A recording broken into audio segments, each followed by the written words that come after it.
Okay, we're going to go ahead and get started this evening. Welcome to the November 9th Committee of the Whole meeting of the Exeter Township Board of School Directors. Mr. Fike, if you could take the roll call, please. Allison Wilson.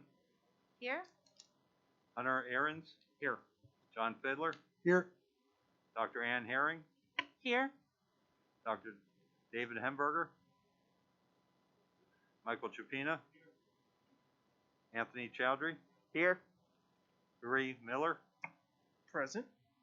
Michelle Stratton. Here. 8 present, 1 absent. Thank you very much. I'm just checking. Can everybody in the back hear me okay? Okay, because I know we had issues last time. Okay, before we get started, I would just like to announce that the board met in executive session on Monday, November 1st to discuss personnel and a personnel item. The meeting minutes are attached. Does anybody have any changes or any discussion they would like to make regarding the October meeting minutes?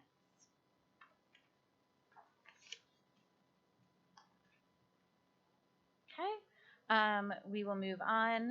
We will not be amending this agenda tonight. We're going to postpone the recognition, and we are going to move right into the Education Committee. Mr. Fiddler. Thank you, Allison. We have a long and rich agenda tonight. The first item will be a report from Dr. Miner on the Title I Family Night. Dr. Miner. Thank you, Mr. Fiddler. This is just a brief item. I wanted to just publicly thank the reading specialist, intervention specialist, Claire McCrae, and all of the families that came to our Title I Family Night from Lorraine and Jackson Wald, as well as Dr. Masser. It was a fantastic night. We had a lot of parents out with their children. They came here to Lausch, and part of Title I is engaging families. And it was really just a joy and a pleasure to see so many of our reading specialists and intervention specialists working with children and their parents to select books and to read those books. So I just wanted to acknowledge them publicly here at the Education Committee meeting. Thank you, Mr. Fiddler. Thank you, Dr. Miner. Next, we'll hear from Mark Ricketts on internship experiences. Welcome, Mr. Ricketts.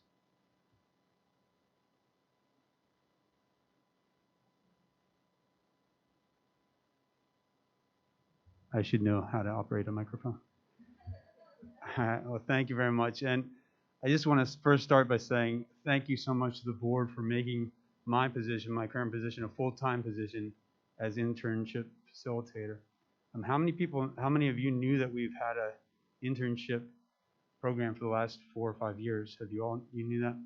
Okay, it hasn't very been publicized. I didn't know that we still had one. I knew we had one that the kids would go out to the schools, an educational internship, but I didn't know.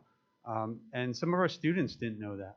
By making this a full-time position, we're already seeing dividends. We started out with 6 interns in the fall. We got up to 8. I started in August. Next semester, we're already up to 27 interns, up from 14 when I started. I've already gotten that many more. And you can tell that I've been told this over and over from all the other programs that I visited. The key ingredient is the time that they have. Because when you have time, you have relationship building time. I can go out to businesses. Today I went out to Elmcroft, which is now Celebration Vista. Found that she has up to 7 different positions that she's offered for our students. So I had already emailed her, and I didn't know that. But by going there and just having some time to talk, it's just a game changer. So thank you very much for making this full-time position. There were a couple questions last meeting when I watched the video that I wanted to address real quick. The first one was, how do these credits integrate with the current graduation requirements? And basically, it's just like another elective. Students sign up for it as an elective class. So it's no different than that. And the second question was, how will internships meet district goals? So I took a second, looked at the comprehensive plan. The mission statement, I'll read it real quick, it's short. Empowering every student to become a lifelong learner who is responsible, productive, and engaged citizen within a global community. And already we have, and you're going to hear from 2 of our interns, they're already part of that global community before they graduate. So I can see that is right on track. The vision statement, inspiring and preparing today's learners for tomorrow's opportunities. Again, by letting these students go out into the world of work, they can see all the opportunities, they can get motivated, and they can see what's working and what's not working. We're even maybe saving them money, their parents' money, by letting them go out. I had a roommate who went into education, went through 4 years of college, ended up selling insurance, and that wasn't the same field. Had he gone out and seen, this isn't what I want to do when he was in high school already, he could have gone into insurance in that field without spending that much money. So there's so many different things, and again, I could talk forever. I do want to thank Sandy Blackburn and Aaron Staub, who had run this program before in only, I think, 1 period a day. So they kind of gave me the starting forms and everything so I could kind of hit the ground running, and I've modified those, and I think hopefully improved upon what they've already set forth for me. We're getting more businesses on board. So far, I've gotten 50. Today was my 50th one, so I had to ring a bell for that. 50 businesses, some in Exeter, but a lot not in Exeter, that are willing to accept our interns. And in the past, our students would have to go out, find their own internship. Now they can come to me and say, Mr. Ricks, I'm trying to look for something in finance. And I can say, oh, I have something at Elmcroft, and send them there, and it's already set up. One girl was going to kind of give up for the spring. She wanted to go into emergency medicine, and they're not letting a lot of interns into hospitals right now. So I did some thinking, and I called someone from Western Ambulance, and she's going to be able to ride along on an ambulance, and that's going to be her internship. And there she'll get emergency medicine. She's going into the military, and so she's going to hit the ground running there. And lastly, so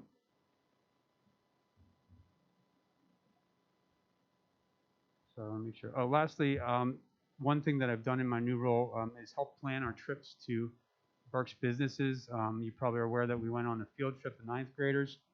This was my first time planning or helping to plan a field trip, so I was so grateful for all the great people at the high school and Mr. Campbell for helping me with that. But we went out to 7 different businesses: Arkema, East Penn, Brentag, Newcastle Landscaping, MedEd, Bywinco, and Good Life Companies. And I've heard nothing but glowing reports from that.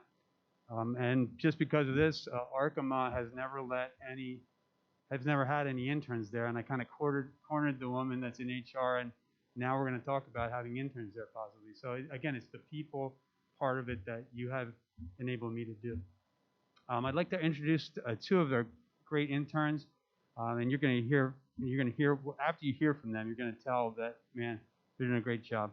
The first is Kevin Matos Cruz, and come on up, Kevin. Before I let him talk, I want to let you know that he's already been offered a job this year where he is. He's already been offered an internship if he goes to school for what he's doing. They want him back as an intern for that school. So here's Kevin. Hey everyone, how is everyone doing?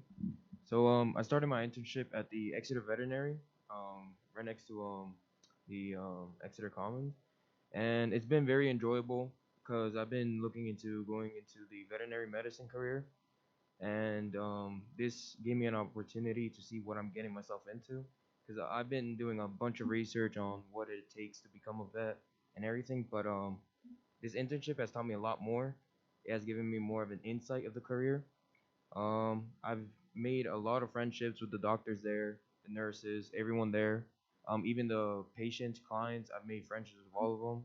And the doctors themselves have explained to me, how the emotions they go through, how they feel, and just everything. And I've gotten a deeper insight of what it takes to become a vet. And they've also given me advice on how to become a vet.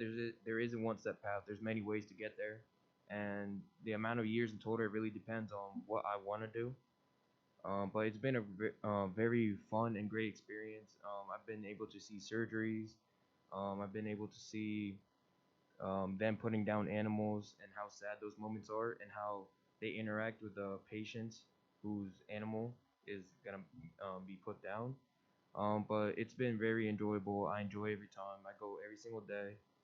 Sometimes I even stay after school hours to see a surgery or something because they'll be like, Kevin, there's a surgery coming up at 3. You can stay after, and sometimes I do.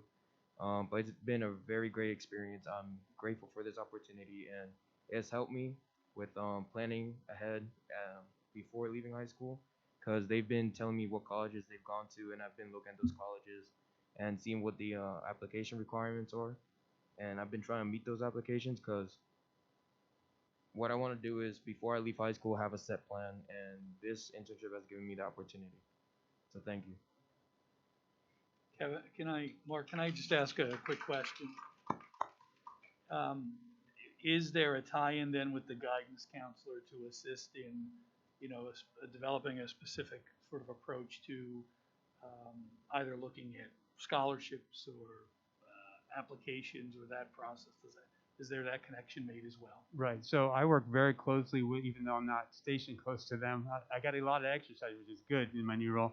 But yeah, we work together very well. First, the student hands in the packet to me. We discuss kind of their goals, and then it's kind of handed off for a little bit to the guidance counselor, who do their part, and then kind of put back on my plate to finalize everything. All right.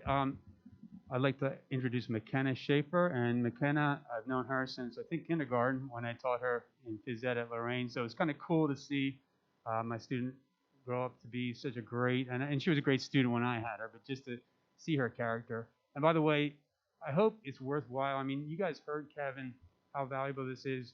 You guys made that decision to allow this program. So a lot of times you don't get to hear the fun stuff, and I do all the time, and I want you to know that we appreciate what you do. Come on up.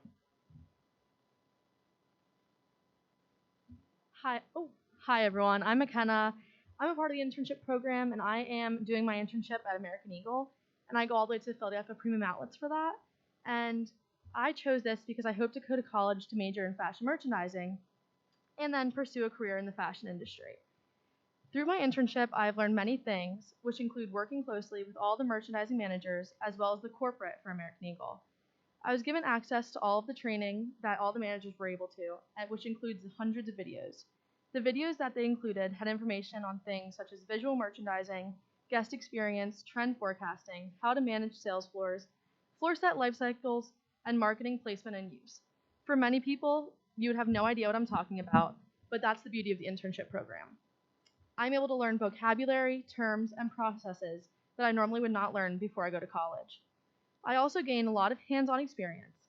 I'm given projects such as redesigning a display, changing fixtures to enhance sales, and even dressing mannequins. Because of the knowledge and experience I learned, I'm able to make executive decisions to benefit the store as a whole, even when the managers aren't there. For example, we had a sweatshirt that was projected to be a top seller in our store, and after studying the data regarding our sales, we learned it wasn't performing well. I came to the realization that because it was folded on a table, it wasn't being shopped as frequently. I made sure that we rearranged the wall around it and added it in to boost our sales. The next week, when we got our weekly data, it was our 3rd bestseller. Because of the knowledge I gained early on in my experience, I was able to realize things like that and bring our store much more sales. Being a part of this internship program has taught me so much, from the specifics of my field to the responsibilities and time management skills needed to succeed. Mr. Ricketts has also been an amazing coordinator and teacher and has helped me stay organized and up to date with my work. He spends time coming to our work sites and reading our journals to get an insight into our day-to-day work. We have journals we complete each week to recap our experience and responsibilities of the prior week. These notebooks help us not only retell everything we accomplished, but also hold us accountable at our job sites. Knowing that I have to write a long journal about everything I did helps me accomplish more tasks. Not only have I benefited from this experience, but my brother, who graduated from Exeter in 2020, did as well. He was in the internship program as well, and eventually went to college for what he interned in. He interned at a golf course and ended up going to Virginia Tech to major in turfgrass management and to eventually become a golf course superintendent. Because of the internship program, he was able to work under someone who was in his dream occupation and learn the inside scoop before he was able to commit to it forever. This program is one of the best classes Exeter has to offer and introduces students to the workforce. It not only benefits the individual student, but the community as well. Students are able to work and make money, while small businesses are gaining employees who love for what they do. Again, I'm extremely grateful that Exeter offers such a beneficial class It's not only my education, but my life outside of school. After being a part of this program, I feel well prepared and ready for my life after high school and college. Thank you.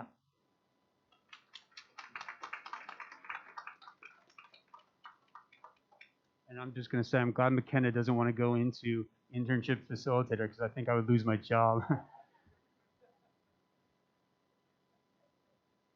Any questions from the board? Mr. Ricketts, with these journals that the students are keeping, is there any way to sort of repurpose them and share them with future kids who are looking to get into the program as sort of a marketing piece for the program so they can actually see some specifics around what they're working on, what a day looks like? Just to, I mean, it's probably good content if you're having them journal, and I'm just wondering if that would be useful. Yeah, so what I've planned to do is actually take one of McKenna's and Kevin's, some of the good ones, and then some that might not have as many details, and kind of show them like, hey, this is what I'm looking for. Because as teacher, I know that when you reflect on your work, that's what makes your work better. And by having the students do that, it really helps. So yeah, I'm going to show you these examples. And I'd also like to, with their permission, get a variety of the interns to do a little video clip so I can put a little slides program together. Because it's very powerful to hear it coming from a fellow student. It would be very valuable. I just have a comment. I'd like to encourage the students to keep internship or co-ops when you go to college. I think that's really going to help you. I was in one of those programs in college. My first job was in a Twinkies factory, and I still can't eat a Twinkie. But my other jobs were at a pharmaceutical company, and that's what my current occupation is. So I would keep that up. Good job. I agree with Mr. Chaudhry. Definitely continue that when you go to college, an internship program. I was a chemist as well, so mine was drug testing on horses, which is horrible, but that's a whole nother thing. But what I was wondering is that, do you guys get paid for your time and hours that you did? Well, good. Yes, do you? Yeah.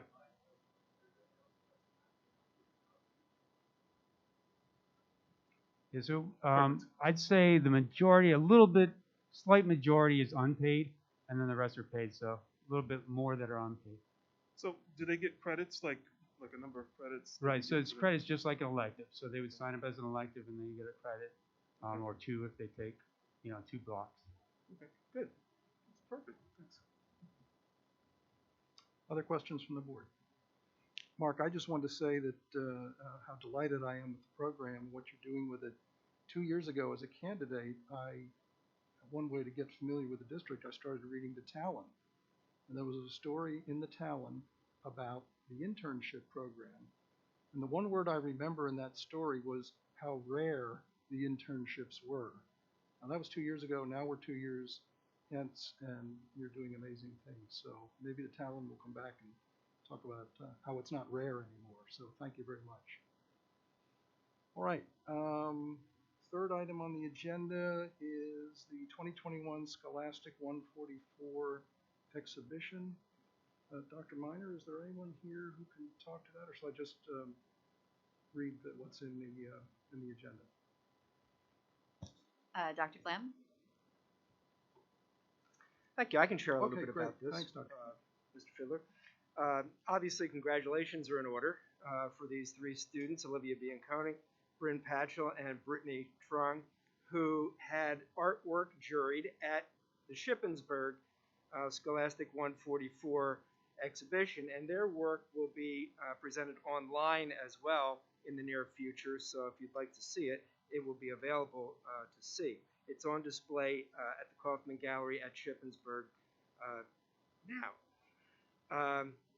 The Scholastic 144 exhibition, the 144 comes from the fact that 2D artwork must be no greater than 144 square inches, and 3D artwork may be no more than 12 by 12 by 12.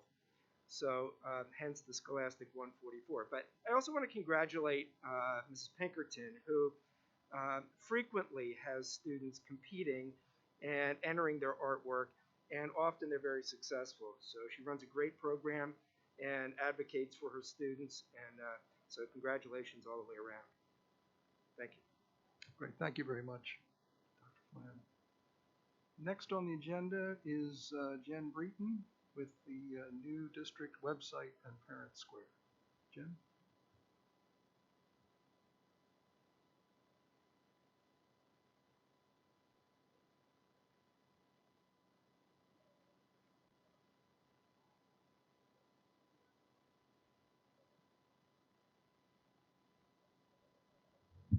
Hello, can you hear me now? All right, awesome. Give me 1 second here to connect.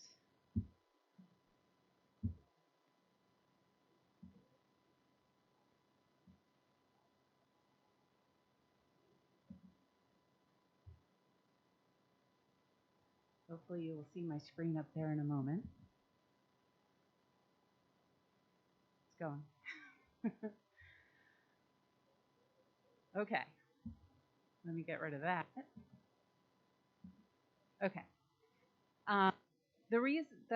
First of all, we'll talk about Parent Square, and we thought that the best thing, because there's not a lot of content in Parent Square because it doesn't go live until Monday, is to show you guys an overview video. This is about 3 minutes long, and then I can answer questions for you, and I can also run back to my seat because I forgot my notes.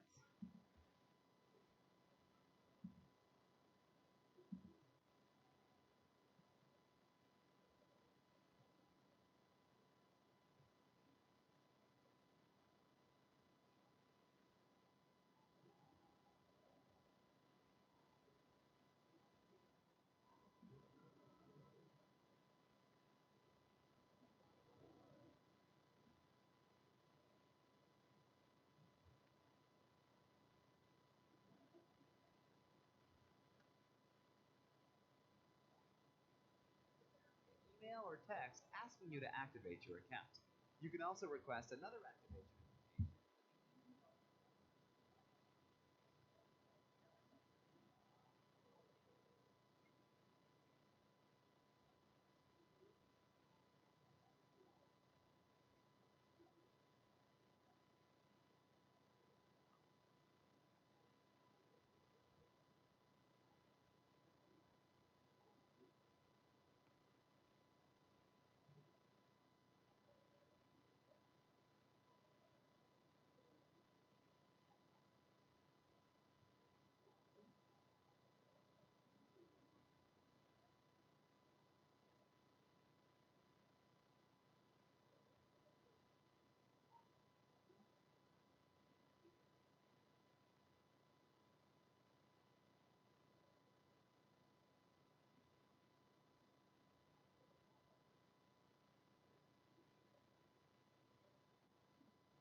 Okay.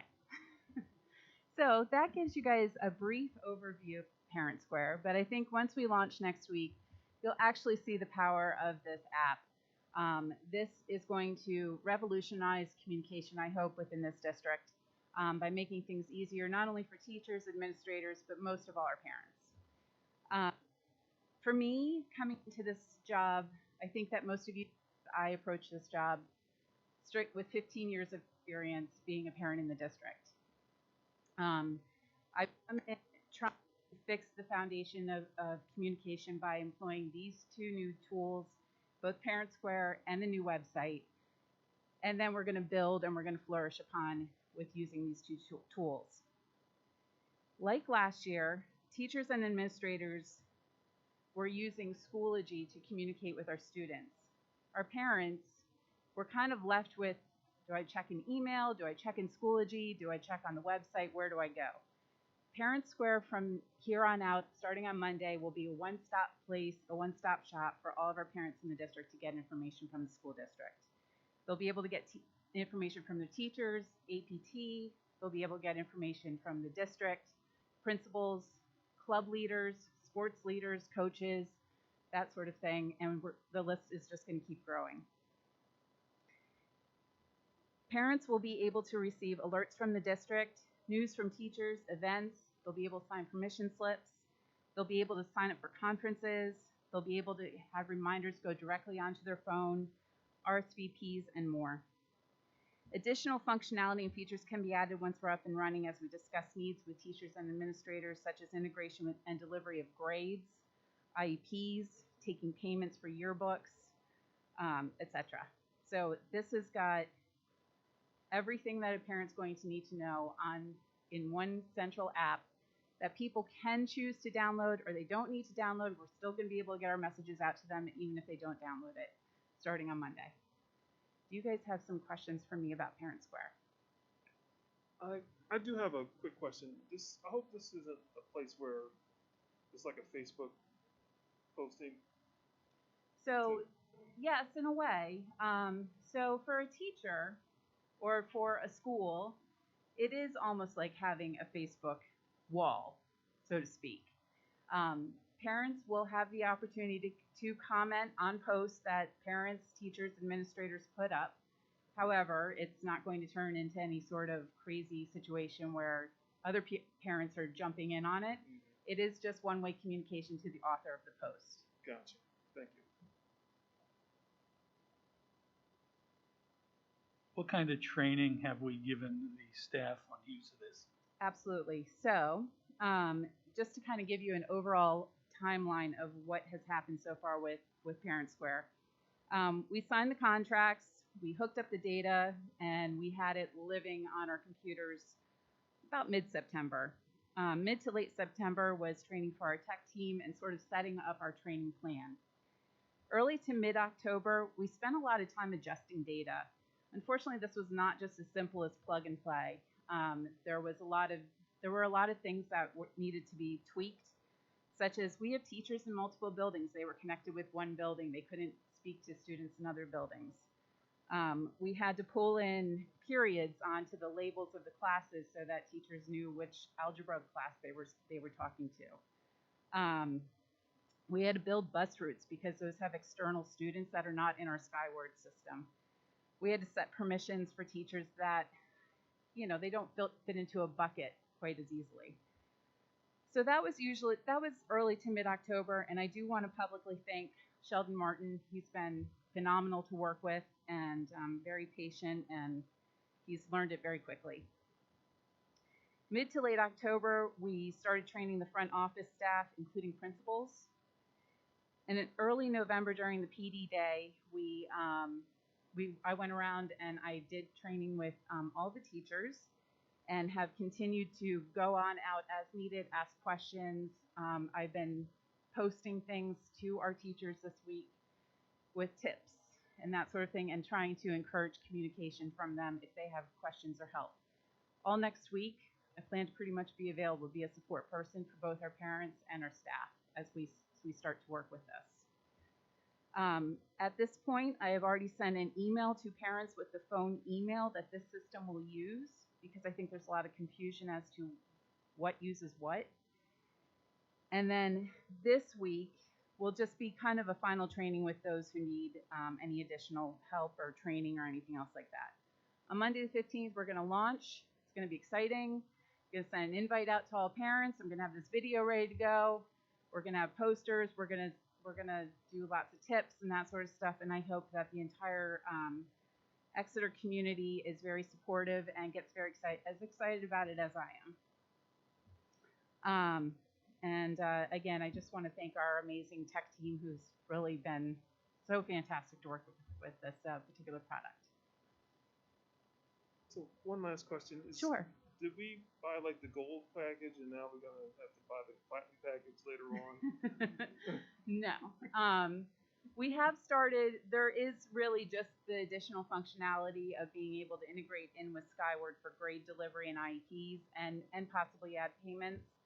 For me, I'm a taxpayer in the district too. I started off with the lowest level package.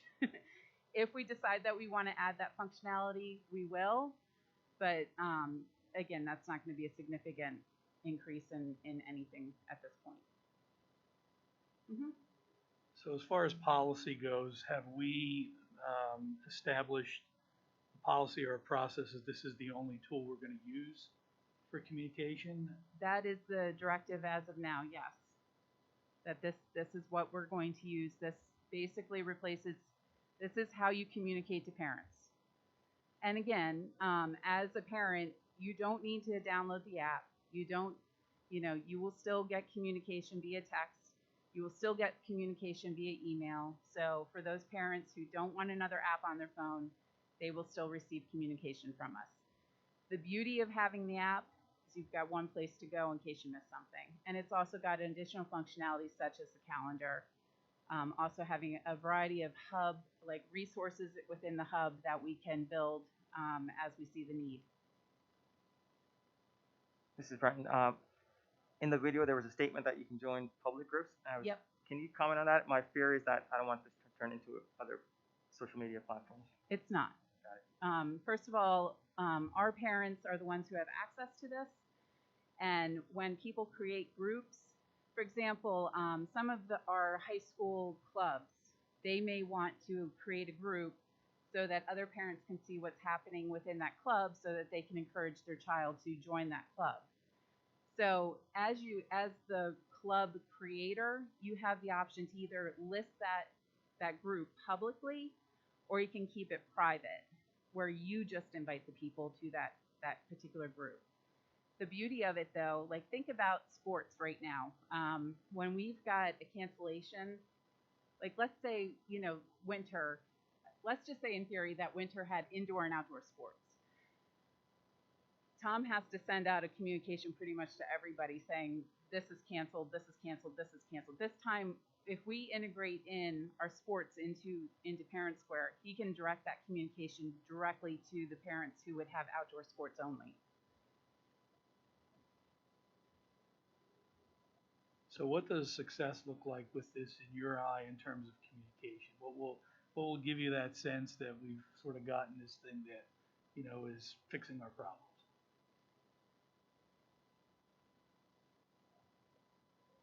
Could you ask me in 2 months?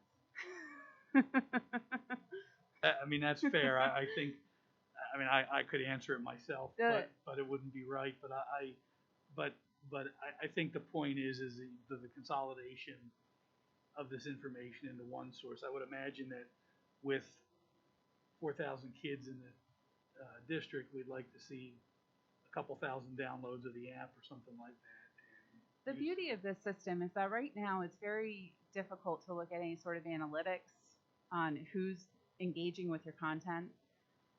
This has analytics for everything. We'll be able to see, like, if we have a parent who we're like, they just seem very disengaged, we could actually go in and see, like, are they actually reading the message?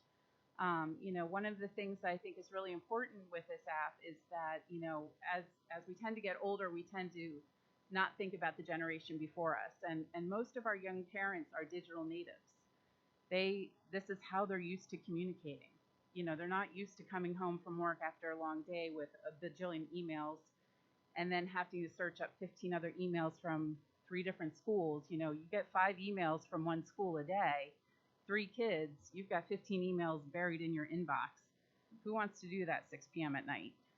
So this will consolidate everything into one spot in a way in which our parents are used to communicating. You mentioned coaches and clubs. Have they been trained on this as well yet? We haven't gotten to that point yet, but we will shortly. Clubs, yes, because most of them are teachers. So is Schoology completely dead after a while? Are we going to shut it down? So Schoology is for teachers communicating to students. Parent Square is for teachers, administrators communicating to parents. Two this was one of my main goals this year was let's create a good foundation for how we communicate. I know where to look. My student knows where to look. I know where to look, and let's rock and roll after this.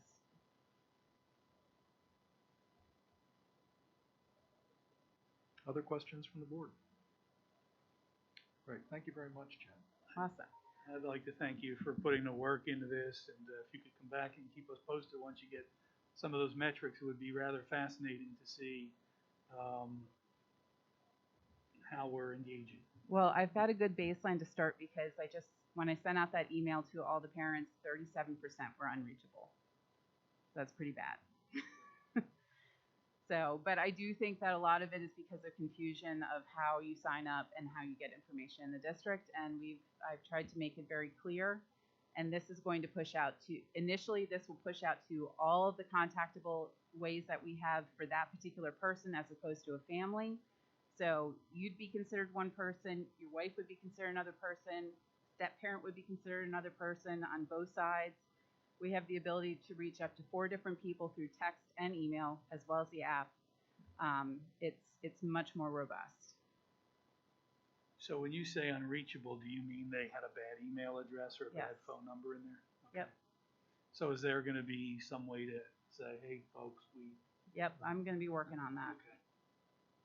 Really rich analytics, like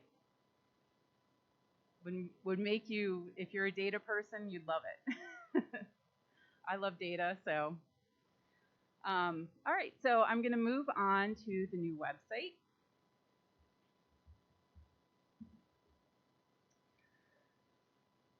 So as I said, really some of the things that I was attempting to do when I started my position were to fix some foundational things. And I think that in the district, our website for a long time had been serving a big multi-purpose function.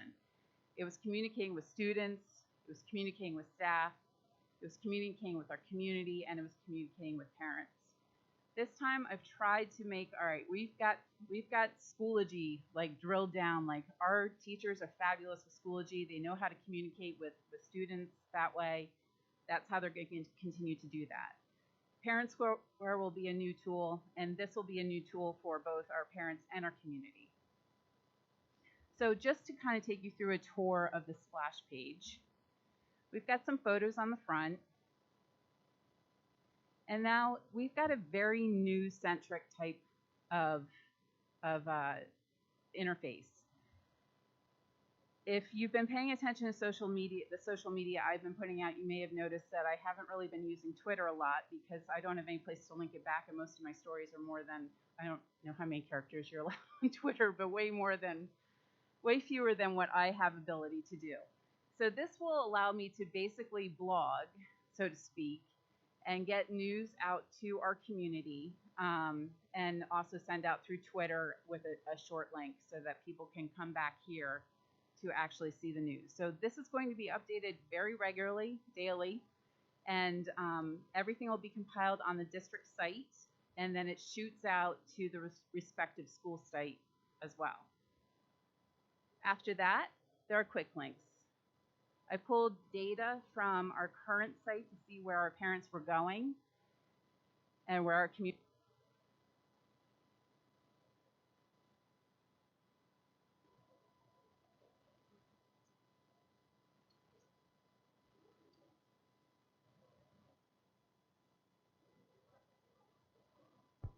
Can you hear me now?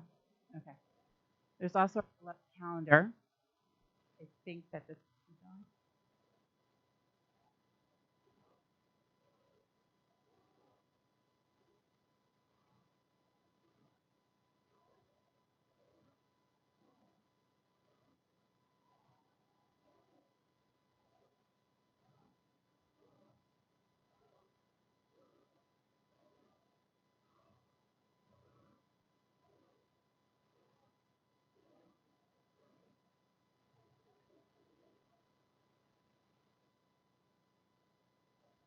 I'm glad they're Duracell. It's good batteries.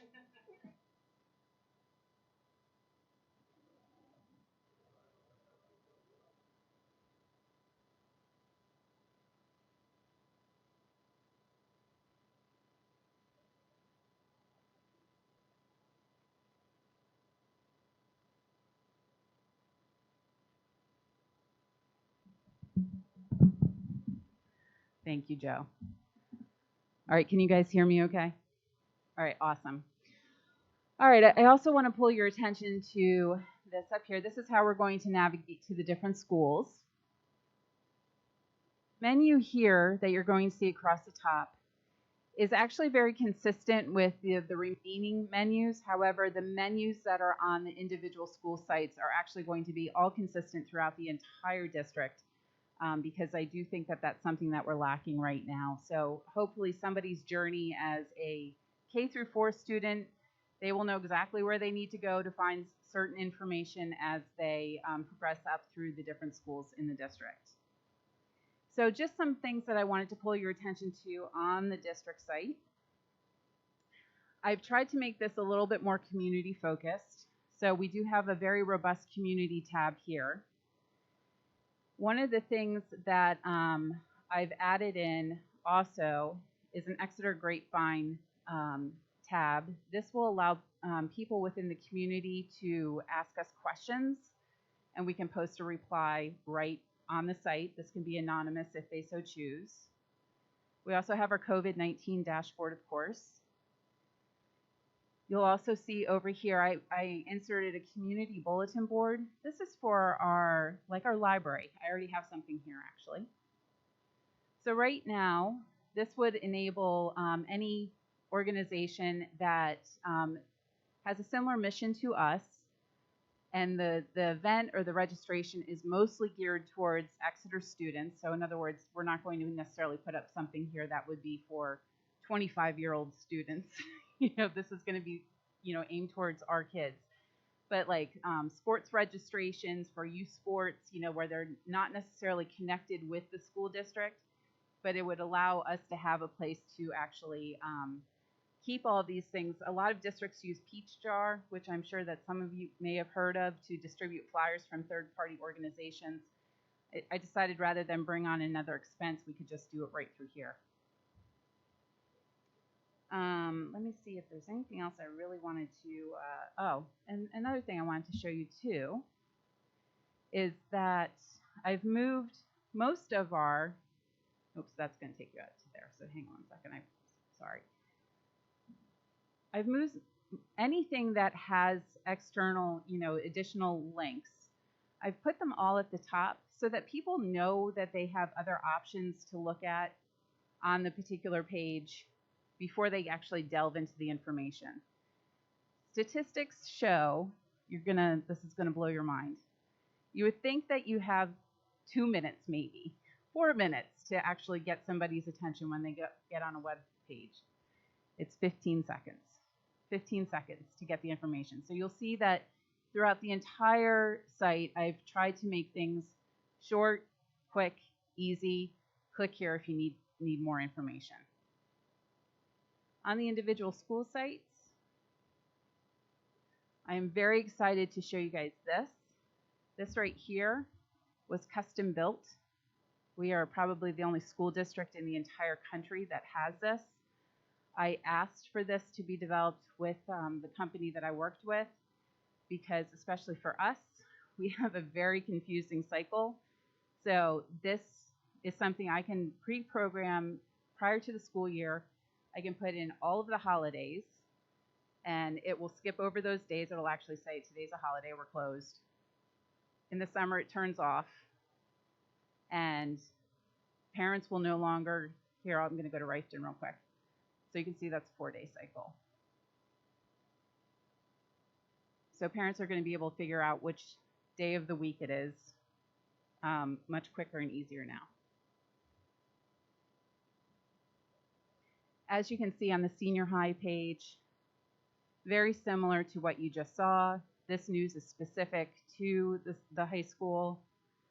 Same links, same calendar. This will actually be drilled down just to them. I haven't gotten to that yet, and the social media as well. This menu that is right up here is going to be exactly the same throughout the entire, all the other schools, throughout K through 4, Riften, everything. One other thing I just want to show you real quick is a very nice directory that this flies out from the side. If you click on here, you can email. If not, the phone number's up here. You can click here for a searchable directory, but I have it broken down into department. So in case you're like, oh, I can't remember exactly who it was, hopefully you can remember the department and who you need to contact just by looking through here. Or they'll also be in Parent Square. Let me just take you on to one of the elementary sites. This directory at the elementary level looks similar, except we've got kindergarten and broken down into grades.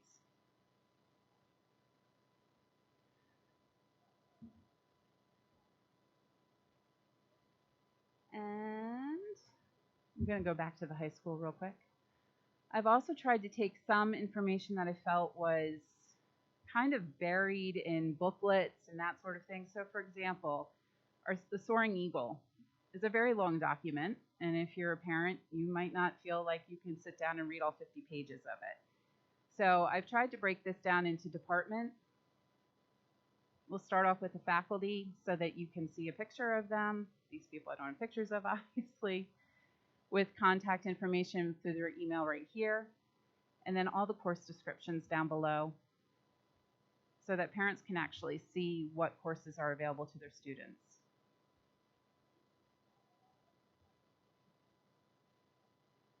On most of the pages, I've also tried to include FAQs where I felt that they were appropriate. So just to kind of go over a timeline of things with you on this, there's a couple of pages that I need to just finish up and tweak the rest of this week. Next week, I'll be sending this out for a hard review. We'll get feedback, changes, that sort of thing, and I'll make those over the course of the next 2 weeks. I was hoping to launch this at the same time as Parent Square.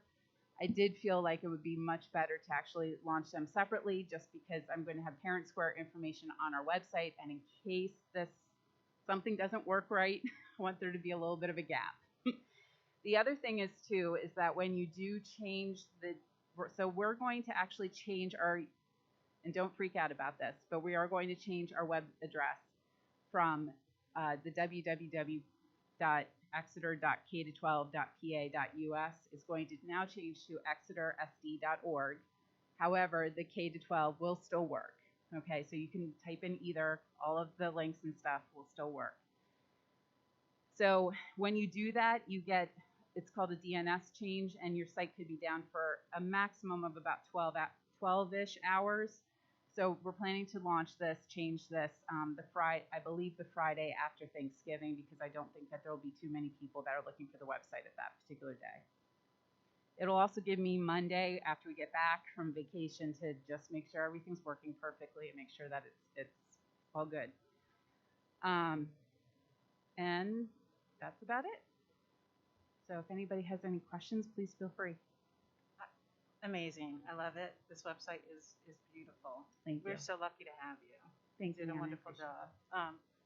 The directory part sold me right away because I'm on there all the time and it was so frustrating. So this looks so easy. I love it. Thank you. You're welcome. Thank you. I'm sorry, for board docs? Absolutely. So we'll go up to district home to head back. Board of Directors is right here. You guys are all down here. And as I said, all of the links and stuff I've put right up at the top so that you know that they're there before you even delve into the information. So if you want to go to board docs, you would go right there. I'll take you right out there.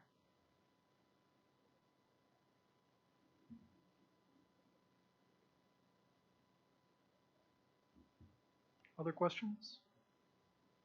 Do the teachers, I know there were images of the teachers there, but do the teachers each have a page? Like on the previous website, they had a page with their picture and it told you a little bit about them. Is there that still there? No, I decided that I think that it would be best for our district to portray itself on the website with consistency. And to date, that really hadn't been happening. We had some teachers who were putting together very elaborate and very awesome pages, and we had other teachers who just didn't tech. You know, they just preferred not to. So they had, you know, very minimal information. So I asked the teachers, I announced to the teachers over the summer that I was planning to make this change and not to make any updates for this year, and that they could put all that information into Schoology. So teachers will now have the opportunity to also move that information into Parent Square if they so want. My plan is that this is a great framework. If we decide that we want to start adding some consistent data about our teachers and that sort of thing, maybe a brief bio that is not too much work for them. I don't want to give them another thing to do this year. We can definitely add to it.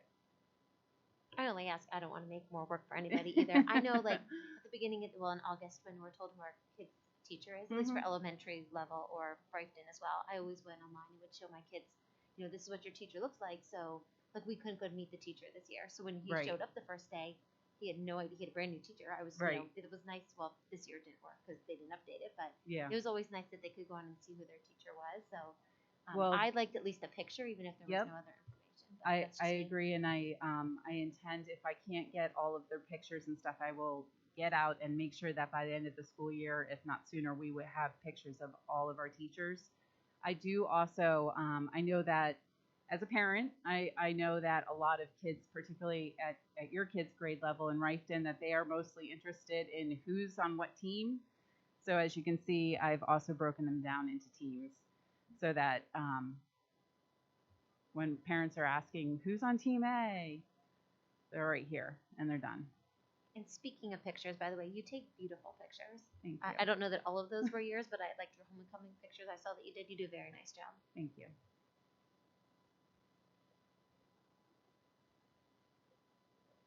Last call for questions. Great, Jen, thank you very much. Thank you. All right, the next item on the agenda is a report on quarantines. Mrs. Harris and Dr. Flam.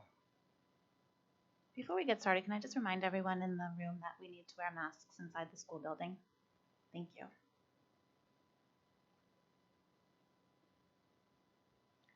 Thank you, Mr. Fiddler. So Mr. Ricketts got to talk to you about our awesome internship program.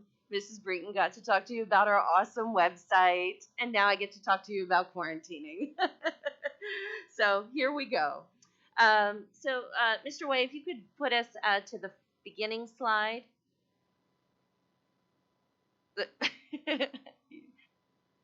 The second slide is good. Thank you.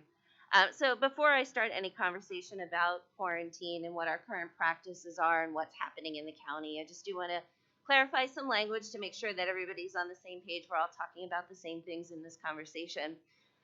So first of all, we're going to be talking about quarantining, which is the process that happens when someone's identified as a close contact of a positive individual. That's different than isolation, which is the process that we do for individuals who are indeed positive. Okay, so the conversation tonight will be about the quarantine piece. The other thing I wanted to clarify for the board is what is actually a mandate from the state right now for school districts, and what are recommendations or guidelines, because I think a lot of times that gets lost in the mix of the conversation as well. And so moving forward, I want to make sure everybody's clear on that. So masking, as you know, is a mandate right now. Over the summer, it was something that was left to local control. And then Governor Wolf sort of walked that back along with DOH. They executed the mask mandate. And then if you heard the news yesterday, Governor Wolf came out and announced that tentatively in January, he is going to return that control over masking decisions to local school boards. So we'll talk a little bit about that in a little bit. But right now, that's a mandate. The other mandates that we have are to report positive cases that are reported to us to DOH weekly via a portal that the nurses use to report that to DOH. Along with the positive cases, they're also asked to report who we've identified as close contacts of those positive cases. Interesting thing to note about that process, we used to report them daily. So when we would get a case, DOH would ask us to do the line list right away and report to them. They've moved to this system as of October 15th, of where we only report them weekly on a Friday and upload our information to them on a Friday. So they're not doing much in the way of real-time contact tracing or anything like that with those cases. It's more data collection at this point. And then, of course, the other mandate is to exclude positive cases, and that's that isolation piece that I mentioned earlier. The practices that we engage in regarding quarantining are recommendations or guidelines for school districts.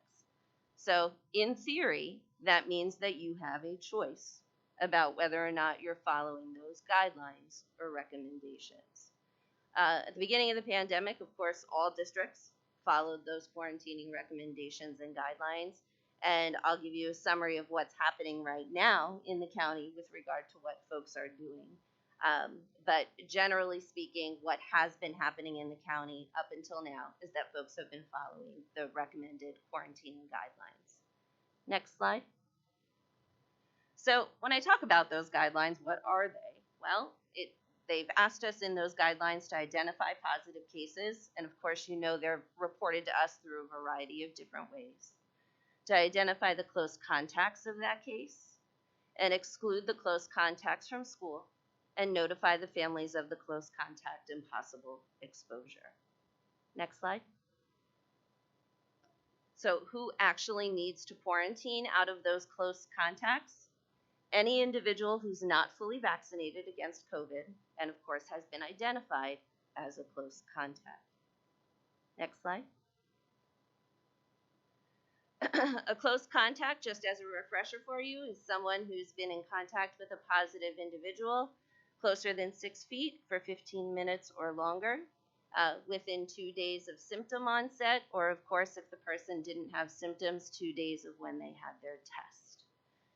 The carve out to that is what we discussed at the beginning of the school year, which was a significant addition to the quarantining recommendations for this school year, and that is students who are within 3 to 6 feet of each other and are masked do not need to quarantine. And of course, that excludes teachers, staff, and other adults in that definition. Next slide. And per the guidelines, the lengths of quarantine are as follows. For a non-household exposure, it's a 10-day quarantine with the option to return after day 7 if you have a test day 5 or later and are symptom-free. Interestingly, all of the guidance from CDC and DOH still indicates that a 14-day quarantine is the safest quarantine, but I can tell you with certainty that the 10-day and the 7-day option are the ones that are truly exercised in school districts across the county. I don't think there's anyone who's even offering a 14-day quarantine at this point. And then, of course, the most problematic quarantine timeline is the one that involves household exposure to a positive. And that's a 20-day quarantine because the individual that's positive is in isolation for 10 days. And then after that person's isolation period is over, the household contacts have to quarantine for 10 days. I say it's problematic because, of course, that's a long time for students to be out of school. And unanimously, in talking to my colleagues across the county, that is the one that everyone struggles with the most. Next slide.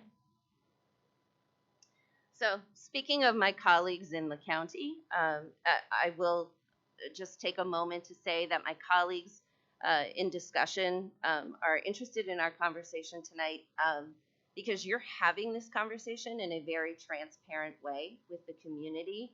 And for a lot of my colleagues, that hasn't necessarily been the opportunity that's been presented. And in conversations with my colleagues for the past year and a half, they have struggled with quarantining and with quarantining practices and the implications of those practices in terms of instruction for students. And so I heard back from about a dozen districts in the county. I didn't summarize here point for point which district is doing what, and I did that out of respect for my colleagues. Because for some of them, as I said, those conversations haven't occurred in this kind of forum. It's been more of an informal way of saying, we're just going to decide we're not going to do this anymore. Let's just kind of phase this part out of the guidance, that kind of conversation. Additionally, some folks have said, well, our official answer is we're following the guidelines. And then they've said off the record, but we're kind of doing this, or we're kind of massaging this part of the guidance. So, out of respect for them, you'll see that I've simply indicated that across the county, some districts are following guidelines, and that's what they've indicated, and that's that, right? The same way that we are. Some have indicated that they're not following the guidelines. So out of those dozen that I heard back from, there are 3 districts who are no longer quarantining or are in the process of stopping quarantining. Okay. Again, because it's recommended, it's not mandated, so that they do have that choice to do that. And then some indicated, yep, we're following the guidelines, and then followed up with, but we're not quite following this part, or we're flexing this part of the guidance. So some districts are, simply looking at lunch quarantines. Some districts are focusing on the household positives more so.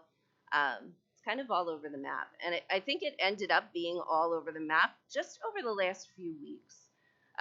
This conversation the board requested tonight, but it's also kind of an organic conversation that's happening out in different communities.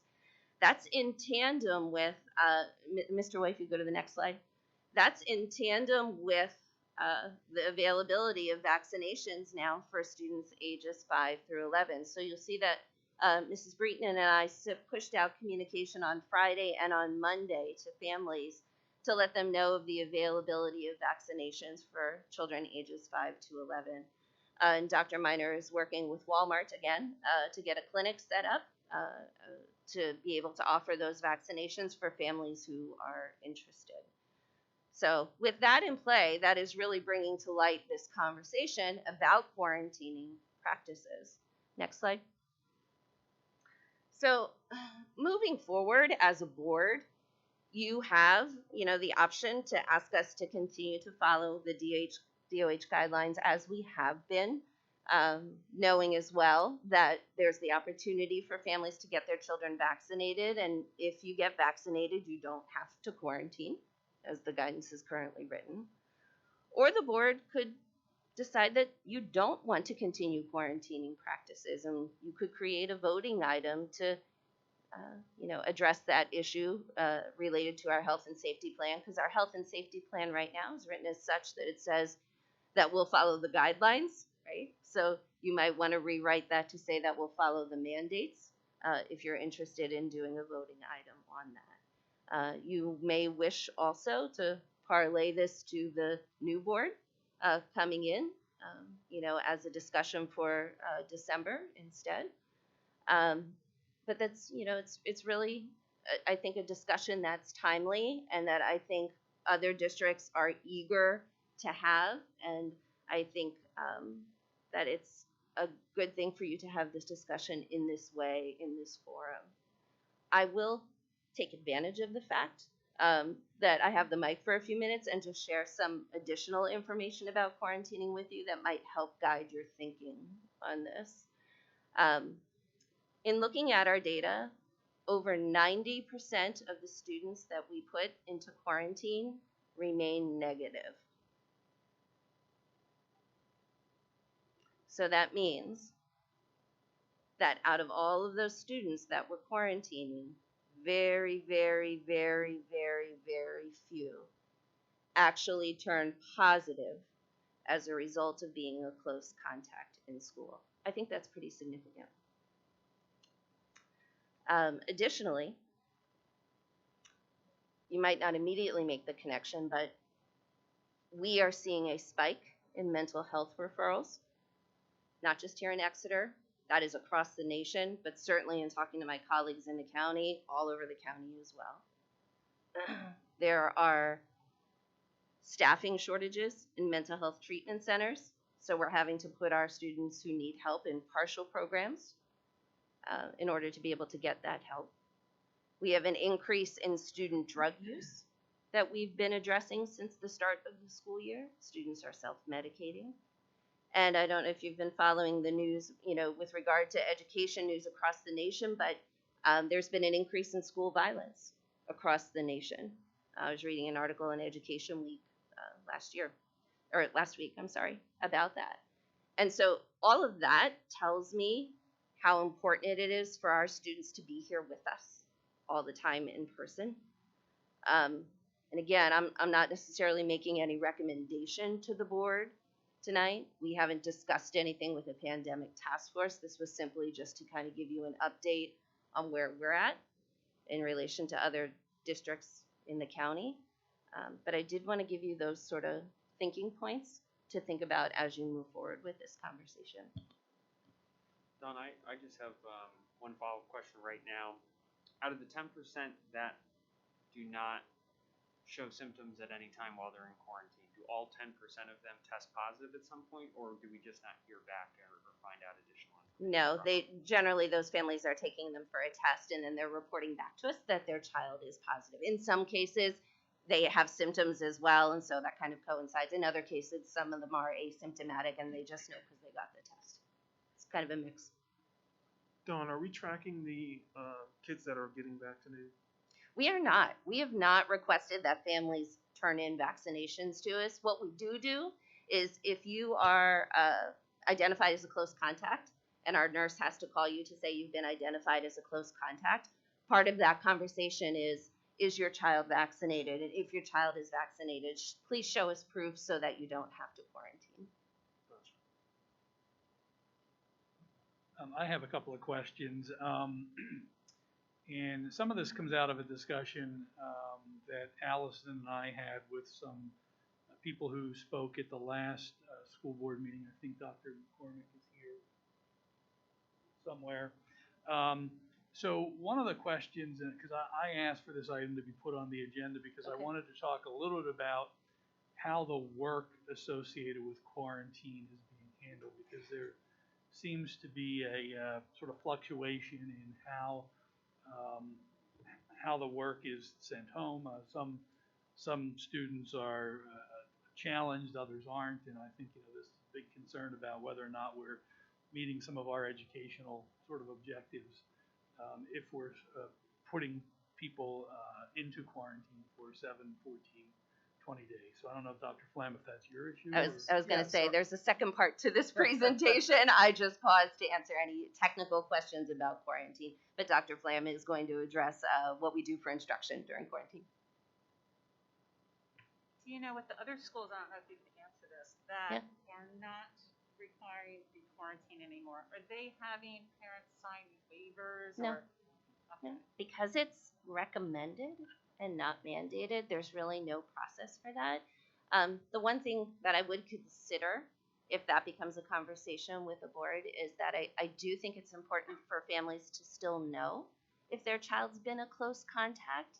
And so I would offer up that idea that if we go down that route at some point, that we make sure that we're still informing families that their child's been a close contact. And then, of course, that leaves the choice to the family, too, if they want to quarantine. And I'm sure we have families who will want to do that. We'll allow them to choose to do that, right? That would be my Thank you. thought. That was my next question for you, so I appreciate that.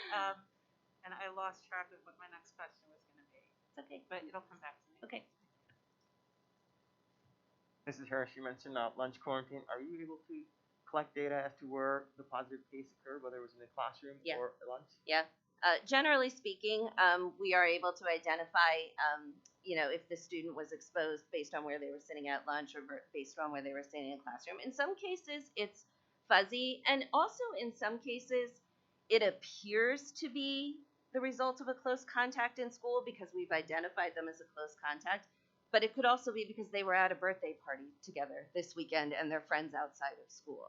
So we only have that data in front of us to be able to look at, and we're saying it is very likely that that person turned positive because they're in quarantine because they were a close contact. But the reality exists that many of these students are also continue to be close contacts outside of school as well. Do we have a snapshot right now of how many kids are out in quarantines? I right would now? have to add up the numbers for you. I have it on the spreadsheet, but I can get that for you. I did remember what I wanted to say. I just wanted us to state strongly that we're not talking about positive cases. Right. We're not We're not talking talking about about- isolation. We're not talking about Correct. symptomatic students. Correct. We're talking about kids that possibly were exposed. You got it. Yep. Isolation and quarantine, two different topics. Mrs. Harris, I have a question. How does this impact when a student is or vaccinated? I mean, does the quarantine process continue as you described, or is it different under those conditions? So when a student is fully vaccinated, they do not need to quarantine. That's the current CDC and DOH guidance. The guidance actually uses the word individual. So I actually reached out to the IU when the information came out about children ages 5 to 11 being able to be vaccinated, just to double check to make sure that that language did apply to students age 5 to 11. It has applied to our students age 12 and up. And they reached out to DOH, who confirmed that that term individual means anybody who's vaccinated.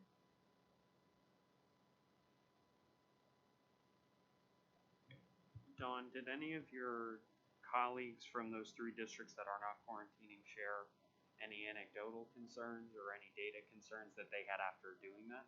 No, I appreciate your question, and I think that's probably something that you would think about in having this discussion. Is that going to increase the rate of positivity in the community? Is that going to increase the incidence rate? I will tell you, interestingly, so I religiously follow the incidence rates on Mainline Mama as part of my job now, right? And the incidence rates in 2 of those 3 communities are currently lower than the incidence rate here in Exeter. Does that have anything to do with the characteristics of the school district, such as being rural versus suburban? I think it has to do with a lot of things. It also has to do with the idea of vaccination and who in the community is vaccinated versus who is not. It has to do with transiency in the community and who's working in the community versus working out, the level of exposure, all those kinds of things. There's a huge variety of factors. Dawn, I have a question. I don't know if you can answer or refer it. What kind of legal exposure does a school district have if, like these 3 school districts, I see we have Sean here with us tonight, for either one of you, what, if any, legal exposure is there if the district says, nope, we're not going to do that anymore? Yeah, I actually spoke to one of our solicitors at Sweet Stevens, Katz and Williams, and covered all of our bases. But again, it goes back to that idea that it's recommended. So if a student next to me has the flu, and 2 weeks from now I have the flu, there's no responsibility on the district in any way related to that. The masking mandate is a different conversation. And again, that's, it's kind of taking it back to the beginning of my part of this presentation. You're going to have to discuss masking again, folks, because Governor Wolf is turning that control back to you. So I think that's also part of the bigger consideration. So you're thinking about vaccinations and the availability of those to our community. You're thinking about the overall process of quarantining, right? And some of that data that I shared with you regarding the number of students who are actually coming back positive, out of quarantining. But then you're also thinking about that masking conversation. And Mrs. Harris, I'd just like to add on to that in terms of consideration. So what the governor is actually doing is that they're letting the current masking mandate expire because it expires in January. And so, if the board were to take up a motion next voting meeting in December when we have our new board members seated that change the health and safety plan from we'll follow the guidance to we'll follow the mandates, the board would not actually have to reconsider masking in January because it would no longer be a mandate at that point. So that single change to say we're going to follow the mandates, not the recommendations, would negate a necessity to have that conversation in January. If the board would say we're going to continue to follow the guidance, then they would need to revisit the masking question when that expires.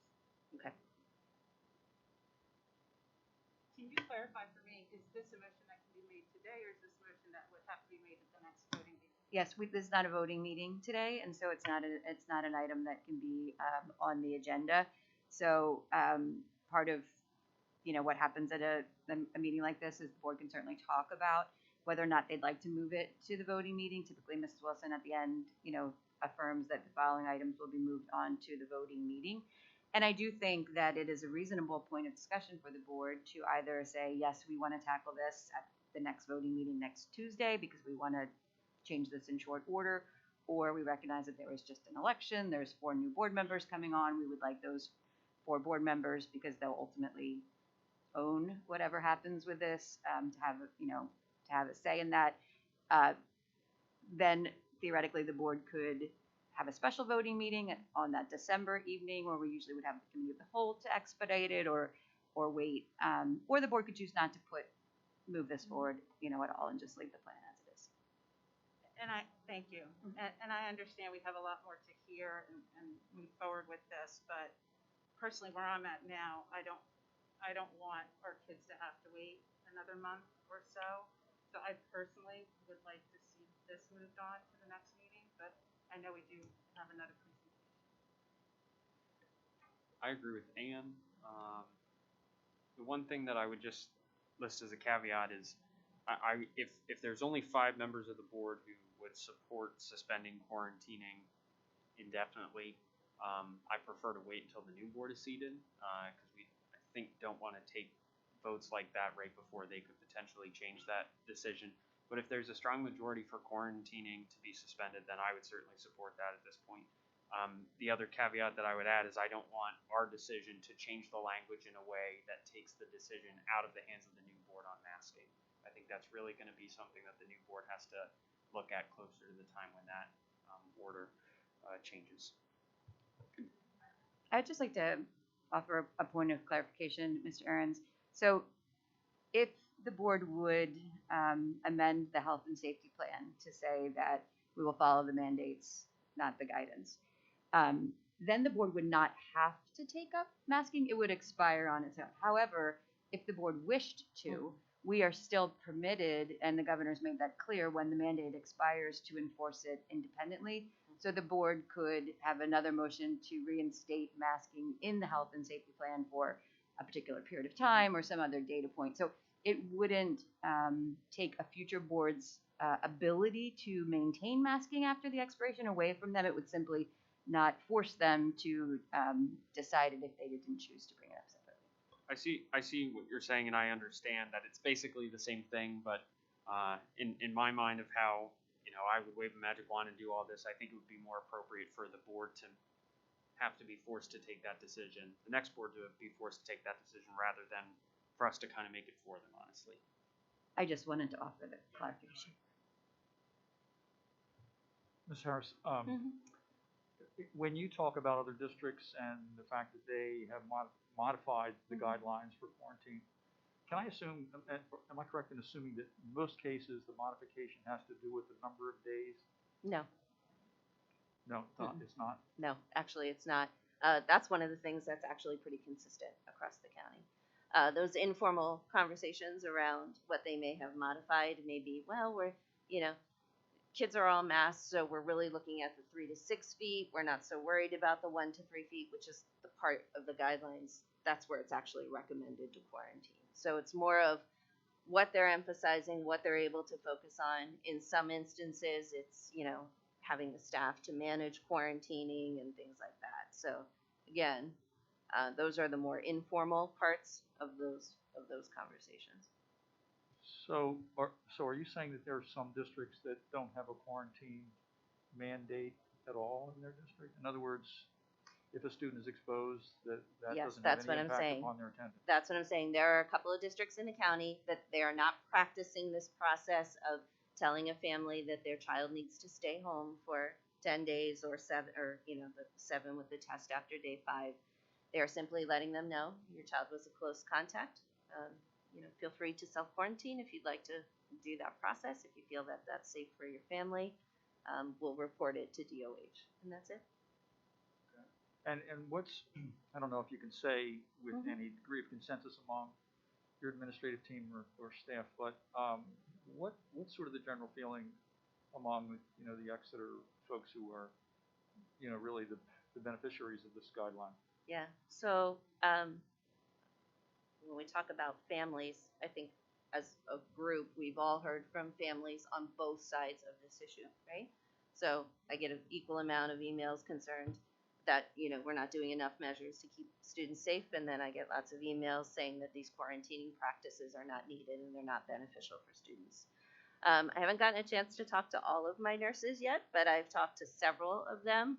And the ones that I have talked to have indicated that they are not seeing great benefit out of the quarantining practice because they're looking at the same data that I'm looking at on those quarantining and positive sheets and data tracking tools that we use, where we see that not a lot of students are turning positive during quarantine.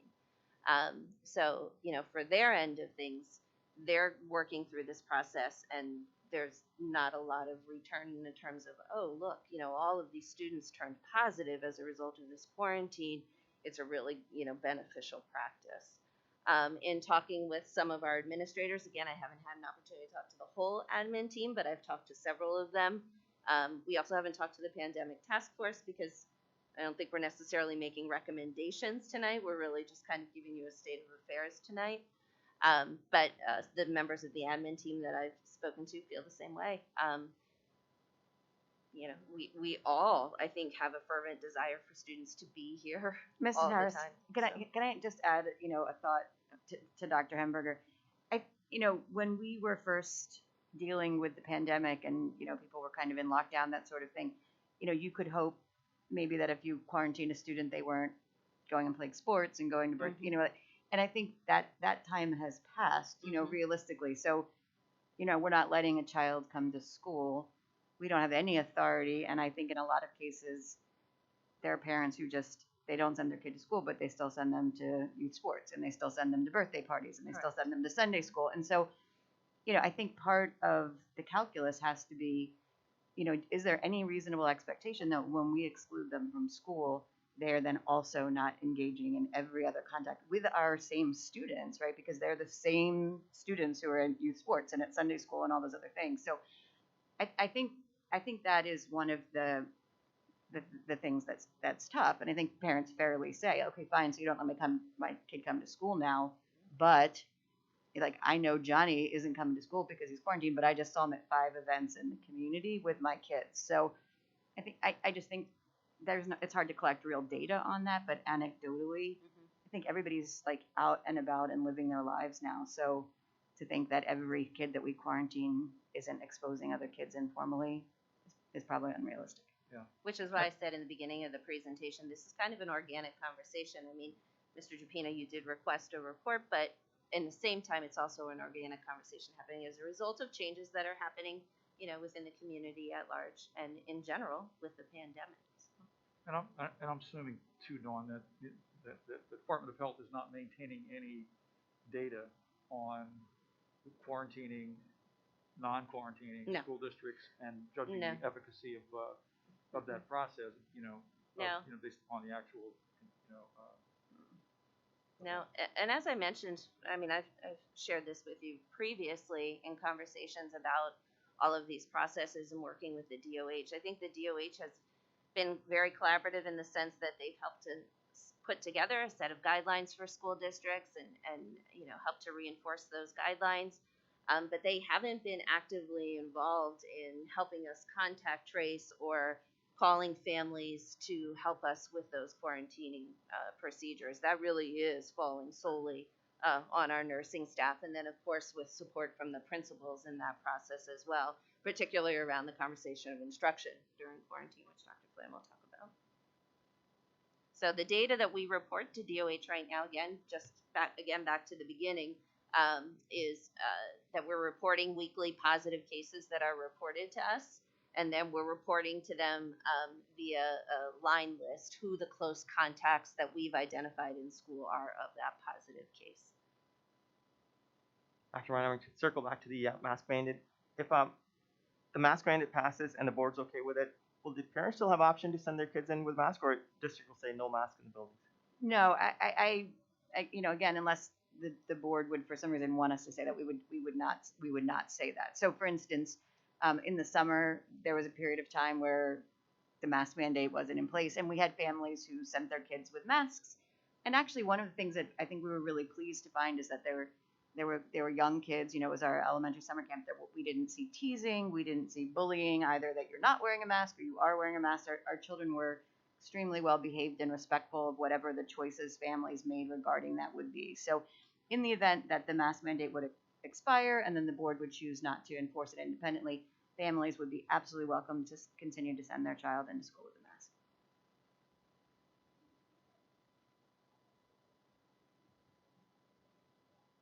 Any other questions for Mrs. Harris? Okay, Dr. Flam, you're on. Thank you. Mr. Japina, to address your question and to follow up on Mrs. Harris's presentation, I'll talk about the academics and support when students are quarantined. And I'll talk about that first K-6 and then 7-12, because though we're using a similar approach K-12, there are some subtle differences between the two. And then when I'm finished talking about what we're doing and why, if I know we have a number of our principals with us, maybe they would like to share some of the specifics about feedback they've gotten or conversations they've had. So for K-6 students, they're getting their schoolwork from their teachers, whether that's digitally or in hard copy format, and their teachers communicating with the students and their parents. Principals are also communicating with families to gauge the level of support necessary and to make recommendations for tutoring if necessary. So we do have a tutor in place for K-6 students available after school with the frequency determined by the tutor. And what I mean by that is the tutor generally sets up sessions for grade levels. So I'm going to meet with first grade students at this time, third grade students at this time, second grade students, and so forth. But then if there's an additional need for support, then that time is scheduled with individual students as well. So that tutoring session is available both in a group format and as in addition, an individual format. At the 7-12 level, students are quarantined working with their teachers and receiving their assignments via Schoology. And principals are communicating with students and families to set the expectations for the students and to communicate how students should contact their teachers and how they should set up Google Meet sessions if they'd like to, in lieu of that tutoring that's taking place at the elementary level. Those Google Meet sessions could take place after school, or they could take place during a time that the teacher's available if that time is necessary. And throughout the district, all parents are encouraged to contact their child's school counselor if their child is struggling or needs more general support. So, in addition to the academic support provided by the teachers and the tutor, then if the students need more general support, certainly we're encouraging them to reach out to the counselors as well. Next slide, please, Jeff.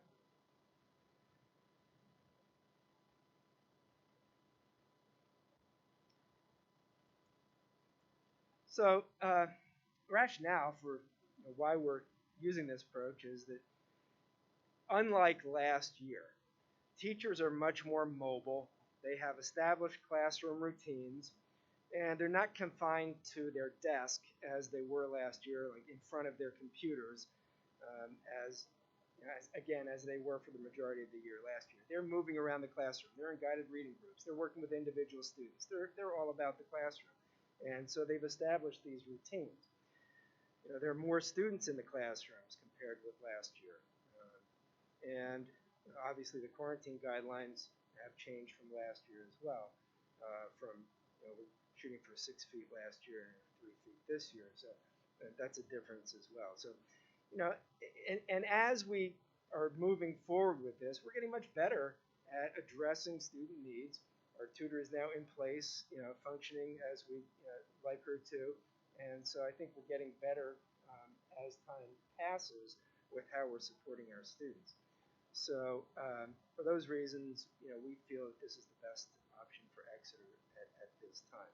and hopefully the number of quarantine students I just noted there will be reduced when vaccinations become available, or certainly if the board goes in a different direction. So that, in general, is how we're addressing students' academics and the supports. And again, if our building principals would like to speak in more specifics, or if you have questions about more specifics, I'm sure they would be happy to address your questions, and I certainly will also. So just following up, Dr. Flaman, thank you, and thank you, Don, for your presentation. So in my conversations that I've had with some folks, including Dr. McCormick, and I'm sure she could probably address this at the end better than I'm going to do it, but I think there is some concern that the work that was sent home is not at the same level as what the child will be learning in the classroom. And there was also a question about whether or not we're able to execute properly on the eye of those students that have IEP. So I wonder if we could address both of those issues in this quarantine setup. Well, I would say in general terms that, if parents are having concerns about that they should reach out to their child's teacher immediately and the child's principal to share those concerns and have those concerns addressed. With regard to students with IEPs, certainly the special ed case managers would be a contact along with the teacher to share those concerns and make sure that they're addressed. If they're not feeling as though those concerns were addressed, then to certainly follow up with the principal or the special education supervisors is the next step. But I think the first step is to contact the teacher, share those concerns, contact the principal, share the concerns, and if you're not satisfied, move forward to make sure that those concerns are heard and addressed. What is the rationale behind having the tutor in the evening? Fortunately, my children have not been quarantined, so I haven't had to experience this, but I would think that if my kids were, they would be doing their work during normal school hours. I would also assume, although I don't know again because I haven't experienced this, that the work that they're being given is not 6-7 hours worth of work like they're in school. So I'm thinking if they're working on something and they need help, I wouldn't want my kids to have to wait until 3-4 o'clock for a tutor. So if you can maybe explain a little bit about that. Well, the reason for that is because our tutor is one of our teachers who's working during the day and helping students after school. And so that's really the rationale for that. And we have a limited amount of time. I would just elaborate on that, Mrs. Stratton. As I think the board is very well aware at this point, there is a sub shortage everywhere. We actually had a very interesting presentation this morning at the intermediate unit. Dr. Hamburger, I don't know if you were maybe on the video for that, but and maybe you can correct me if I quote this incorrectly, but that typically Pennsylvania colleges were putting out 40,000 teachers a year, and now they're putting out less than 14,000. And so there really is an insufficient number of substitute teachers. And to have a teacher dedicated to tutoring during the day, that's probably a teacher that we actually need in our buildings, covering our classrooms so that our students aren't missing special, etc. So, I think if we had plenty of substitutes and we didn't have during the day coverage, would we have a tutor during the day? I think, obviously that makes a lot of sense. But given the fact that, anytime we have an available person, we really need them to be covering a classroom so that we're not having teachers miss planned periods and students miss specials. That's one piece of that. And then the other piece was, of course, to have one of our own teachers who has expertise in the curriculum, who has the ability to connect with teachers at other grade levels, that sort of thing, so that the quality of the support, even though the time may not always be ideal, is a higher level of quality of support. And that teacher has the ability to, be flexible in terms of, if your child has a sporting event at 4 o'clock, she could do 6 or she could do a different day. So, we are really trying to work within those confines, but I don't disagree with you that it would be preferable to have somebody available during the day. It's just simply a logistics question at this point. And I just want to say that I absolutely respect and appreciate that answer. I feel like if nothing else, being on this board and being the people sitting at this table, we're often kind of put into a position where, you hear something and you hear the complaint, but you don't listen then for the answer. So my thought that I just had reflects probably the opinion of a lot of people. So I could sit up here and I could argue with you, but I understand what you're saying. So I just encourage everyone to do that, to understand that, no, this is not ideal. We know that this is not ideal, but we're doing the best that we can in this horrible situation.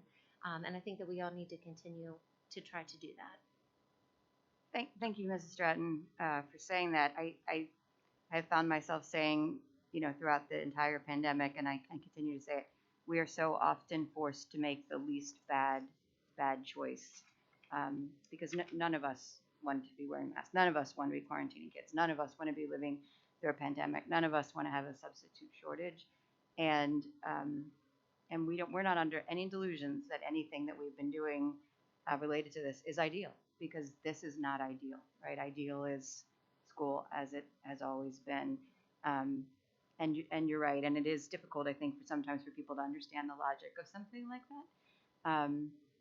And so I appreciate the questions and the time to listen to the answer. And some people still may be unhappy. That might not be the best thing that works for their children.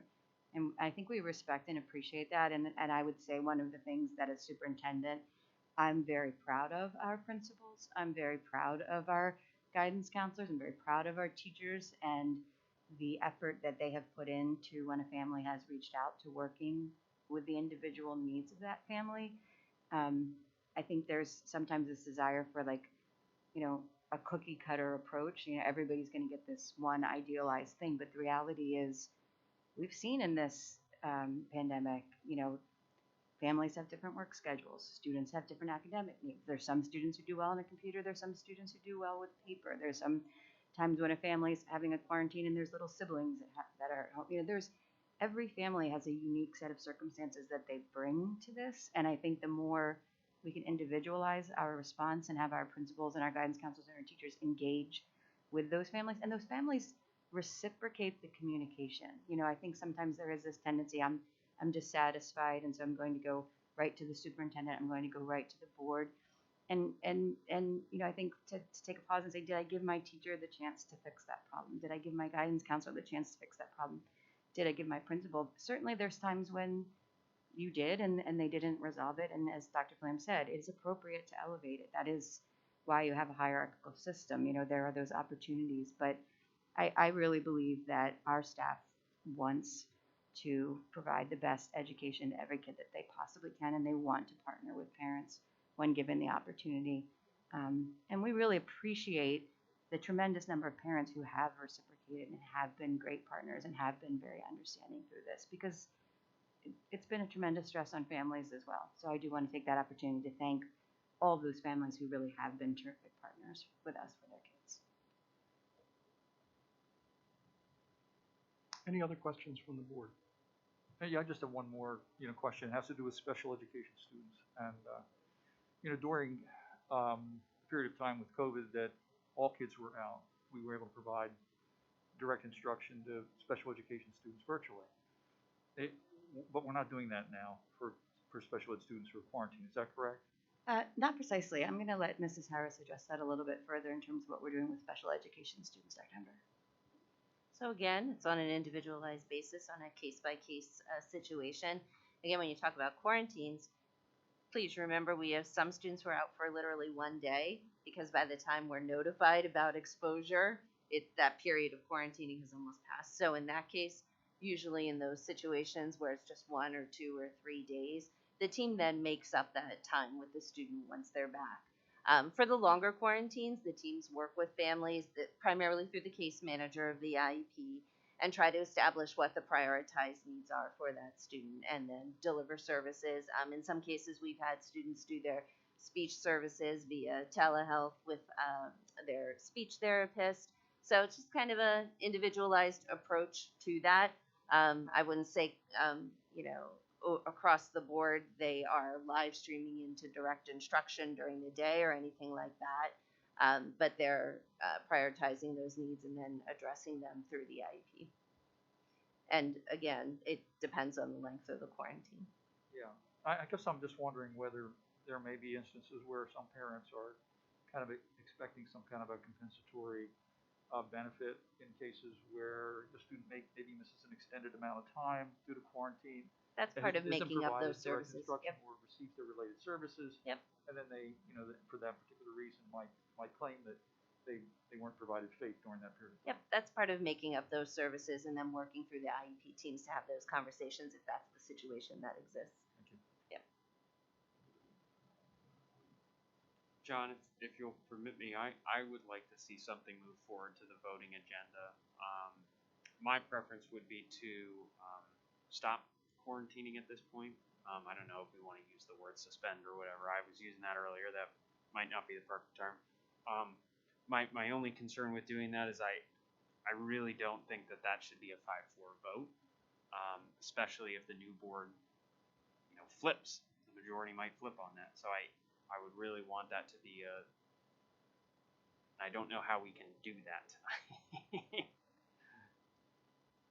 Well, I don't think we should be, I think we need to do the business we need to do. So, I just, we had this discussion when you guys came on 4 years ago.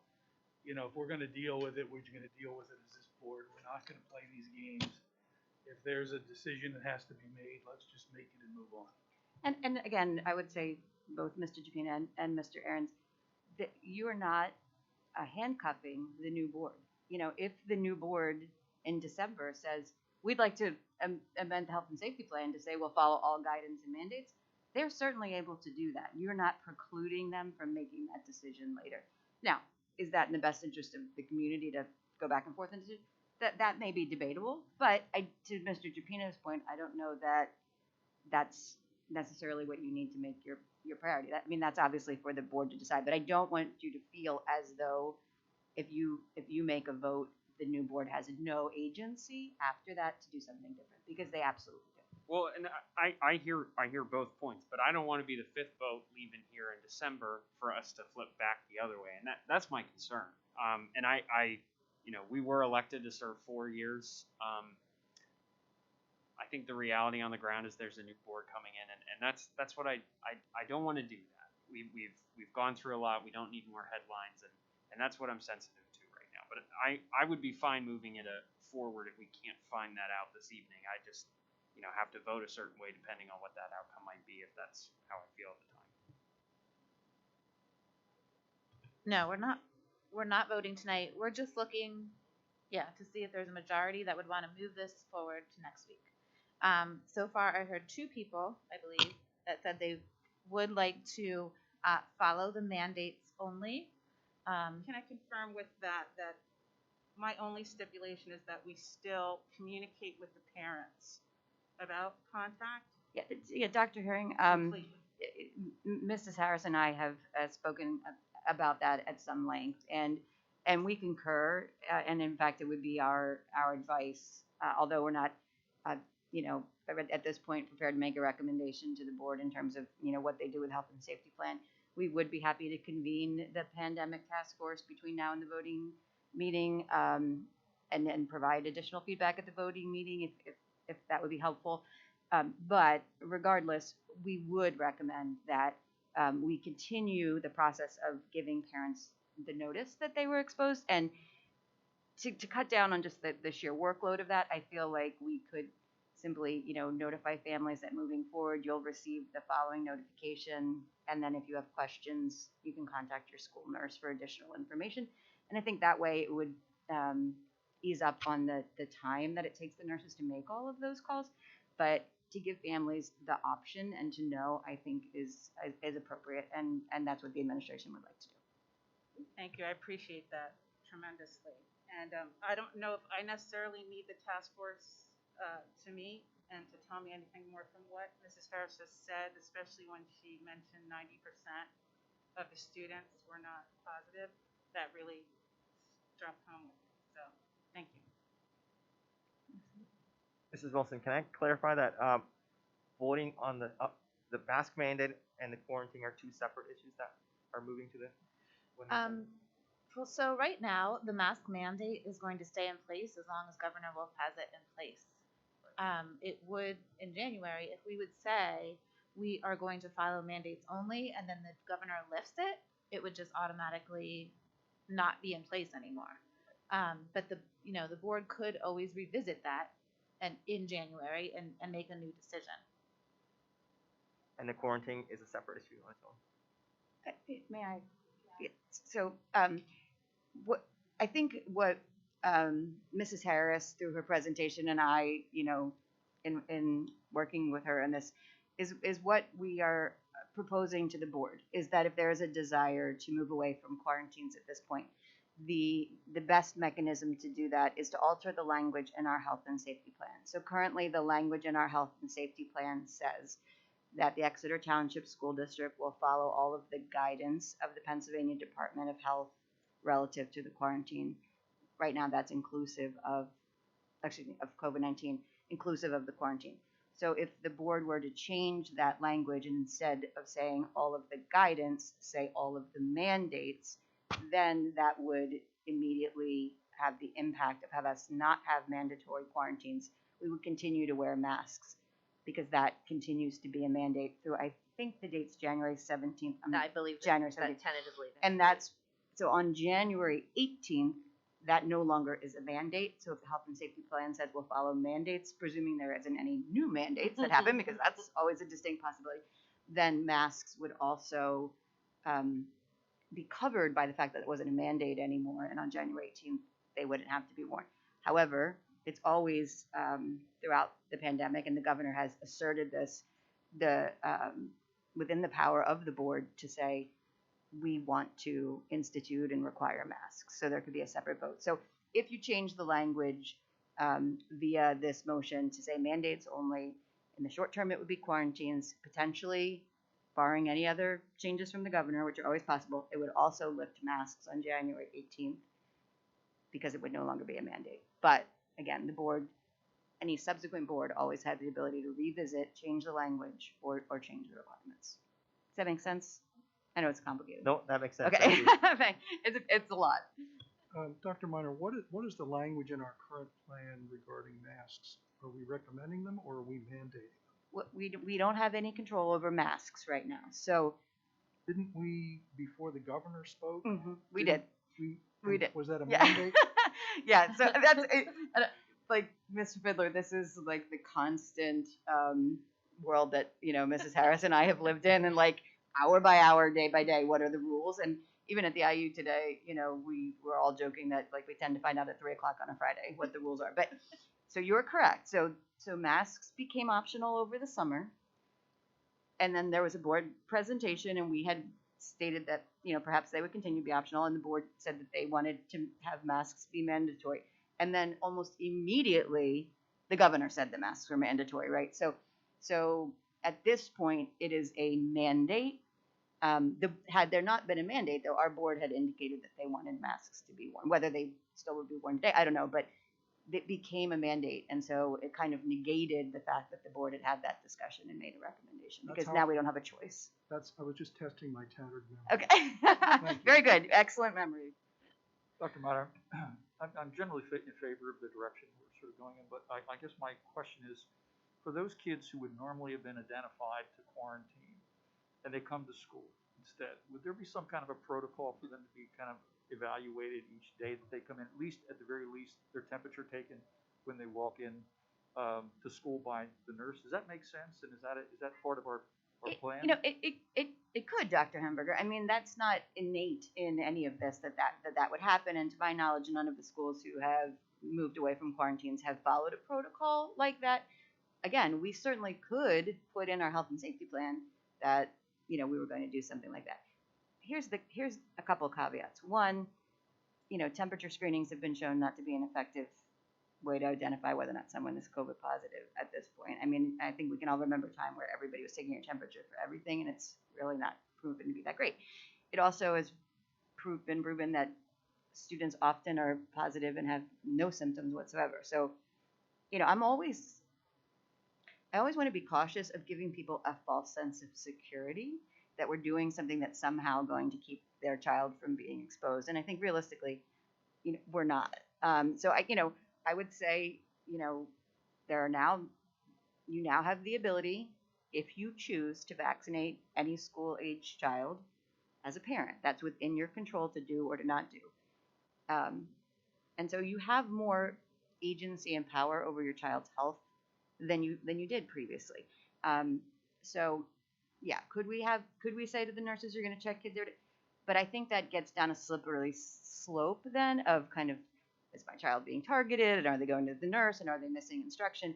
I think more reasonably, all of our staff, teachers, nurses, our support staff, are highly conscious of the fact that, you know, if a child is coughing, if a child has a headache, that, you know, we can take those symptoms seriously and have the nurse evaluate them. I think we would continue our vigilance in that respect. So I guess that's a long answer to say no, that wouldn't be automatic. Yes, we could add it if there was a desire to, but I'm not convinced that it would have any of the desired impacts. I guess that, I mean, I kind of like the idea of the task force at some point, like sitting down and just sort of doing a kind of a review of where are we, kind of a state of the district in terms of, you know, our practices, and whether or not anything like that is an amendment to our health and safety plan would be a consideration.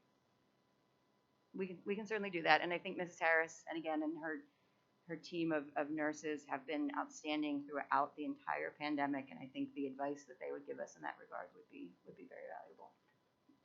So just to be clear, so if a parent, if a child is exposed, they get a call saying, hey, your kid has been exposed, are we going to give that parent the option to say, okay, well, yeah, she's been exposed, but I'm going to go ahead and let her go to school? Or are we going to have them give the option of saying, hey, I want to go ahead and have my child out for 3 days? Again, you know, it's hypothetical at this point, but in the event that the board would make a motion and pass the motion that says that we were no longer going to follow the guidance, that we were only going to follow mandates. As soon as the board took that vote, the next day we would cease to quarantine students as a result of that. To Dr. Hearing's point, we would have a notification system to say, you know, Mr. Miller, your child was exposed to a COVID positive. You do not have to take any action at this time. However, if you have questions, please contact your school nurse. Here's their number. And then it's really up to that parent to say, I would just feel more comfortable keeping my child at home, or I want to have an awareness about the fact that my child was potentially exposed. So if I notice that they're having symptoms, I want to be more vigilant about that. You know, or, you know, I'm fine. I'm just going to have my kid go back to school. I think the potential loss of instructional time outweighs the benefits of keeping them home. And it would really become the parent's decision. If they would choose to quarantine their student, we would continue to do what we were doing in terms of, you know, providing academic supports, just like if your child has, you know, strep throat or the flu, and, you know, and you keep them home now. You know, parents, unless they're like getting to the point where it's a truancy issue, we let parents make judgments about that. We let them work with their pediatricians about what's appropriate. So it would put that, you know, back on the parent in terms of what they thought was appropriate. Like, I know right now my son has actually been exposed twice, and he just went and got a test, and he was negative, you know. So it's a 24-hour turnaround most of the time. So, I mean, if I was a parent, I would probably go ahead and say, you know what, thanks for telling me. I'm going to go get my son tested. I'll know tomorrow. If he's okay, I'm going to go ahead and do it that way. I think that's probably a better way to look at it, you know, in that format. And it also might give some people some more incentive to get their kids vaccinated too, because they're going to keep on getting exposed every couple of weeks. You know, you never know. So you kind of look at it from both directions there. So in my opinion, I think, you know, I don't think we should wait necessarily for that process. I know there's a new board, and, you know, they probably have some aggressive ideas. There's a couple in here right now that may have some ideas on what they want to do. You know, they could always bring it up, like you were saying, in the next few weeks if they want to be that aggressive with these things. But I think hopefully they trust some of the decisions that we've made over the past, you know, 2 years of this pandemic, that we're making the right judgments in this case. I support moving forward with the information that the vast majority of cases have come back negative. Okay, it sounds like we have a majority that would like to move forward with it, so we could put that, we'll talk about adding that at the end of the meeting. Anybody else like to say anything about it? Okay. All right, if there are no other questions, are there other questions? No? First of all, thank you, Mrs. Harris, and thank you, Dr. Flam. Very helpful information. We're going to stay with Dr. Flam for the next item, which is an update on the comprehensive plan. Yes, thank you, Mr. Fiddler. As you know, in October, at the October Committee of the Whole meeting, we presented the comprehensive plan and then posted that for 28 days with the intent of coming here this evening to provide an update for you and then asking that at next week's meeting you take a vote.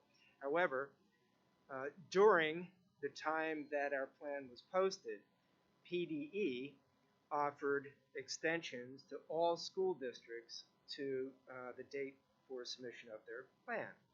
And the date for Phase 2 school districts, including Exeter, is now August of 2022. So, you know, the date previously had been November 30th, and now it has been extended to August of 2022. So we'd like to veer from our original plan and take full advantage of that additional time to make some adjustments that we feel are appropriate, particularly with regard to professional development. As you know, it's very important work. And we're seeing good results from the recent sessions that we've had. Teacher feedback from our most recent in-service last week was very positive, with the overwhelming majority of teachers agreeing or strongly agreeing, based on our Likert scale, that sessions were research-based teaching pedagogy, were meaningful, were differentiated, were inclusive of both administrators and teachers, and were student-centered. These numbers were well over 90% for 4 out of 5 of those questions and close to 90% for the others. So we're very strong data indicating that teachers agreed or strongly agreed in those areas. They also were provided an opportunity to give their feedback on areas that they felt they needed more support relative to the sessions that they participated in. And we'd like to build upon this work with the additional time. In addition, we met with the Professional Development Committee, and we recognized that a number of the teachers and members of that committee who were originally selected in 2018 either indicated that they were no longer interested in participating on the Professional Development Committee or were no longer serving in the capacity that they had been at that time. So, you know, we'd like to make corrections to the makeup of the committee, making sure that we have teachers from the elementary ranks, from the middle level, and from the secondary, as well as specialists and administrators. There are also a number of positions on that committee that need to be appointed, and so including local business members and such. So we'd like to work with Mr. Ricketts to identify some of those local business members possibly who would be interested in serving, and some community members as well. I'd like to set up a meeting with Mr. Fiddler to discuss some of those potential members, and then the board would need to approve those members for the committee. But fortunately, we have the time now to be able to do that and make sure that our committee is exactly what it needs to be, and to move forward with some adjustments to professional development. So instead of asking you to vote next week on our comprehensive plan, I'll ask that you allow us to postpone that vote to a later date and bring that to you in the future. So just to clarify, Dr. Flam, for the benefit of the board, Mrs. Wilson, we would be asking the board next week to appoint the identified members so that we could, you know, immediately move forward with that professional development committee. So that would be the board action that we would be requesting instead of a vote on the plan. So just a couple of questions. The professional development committee, is that group then going to look at the comprehensive plan and rework it, or what's their role? That's a great question, Mr. Chapina. So I think we've talked a couple of different times about the evolution of PDE with comprehensive planning and the former strategic planning process. Those of you who served on the board a long time may remember when Act 48 first became a thing. So Act 48 is an act that requires teachers to earn a certain number of hours in order to maintain their certification. There's a similar thing called Act 45 for administrators. So when the state passed Act 48 legislation, part of that legislation was that there would be an Act 48 committee or a professional development committee comprising business leaders and it's very specific, 3 high school teachers, 3 middle school teachers. They have to be appointed by the Teachers Association, and then administrators that have to be appointed by the administrators, and then the community people that have to be appointed by the board. And what they've done is they have melded that to the comprehensive planning process so that those things cyclically happen at the same time. So the same year you have to do your comprehensive plan is the same year that you have to put forward your professional development plan. So our comprehensive plan is reflective of our district goals, 100% reading, 100% math, 100% graduation. That continues to be that plan. This is really just that piece that is the professional development that we would like to capitalize on this opportunity to have the fresh membership and just have them kind of reaffirm where we're going with professional development. I've spoken a number of times about, there being really 3 critical resources and materials themselves, time in the form of schedules, and then the people that we hire and how we train and support them. And so we feel like this opportunity to really engage with our professional development team is one that we want to take.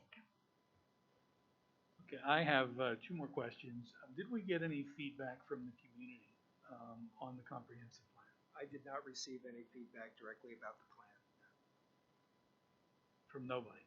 Nothing? Not to me directly. Do we know if anybody? Mr. Chapina, I did not either. I believe that when we had discussed it at the board meeting, you had asked for a more direct communication to the community regarding that. Dr. Flam and Mrs. Breton did, in fact, send out a direct communication about that, and we got no response as a result. And Dr. Flam, you had mentioned that there were areas that teachers felt where they needed more support. Could you share with the board some of those areas? Yeah, absolutely. So we had Mrs. Breton present on Parent Square, and that presentation was well received. But I think whenever there's a new product like that, teachers get a little bit anxious. So there were some teachers who responded that they'd like a little bit more information about Parent Square, had some specific questions about that. Dr. Miner did presentations on STAR data, and we had teachers asking for more of that. Those sessions were very well received.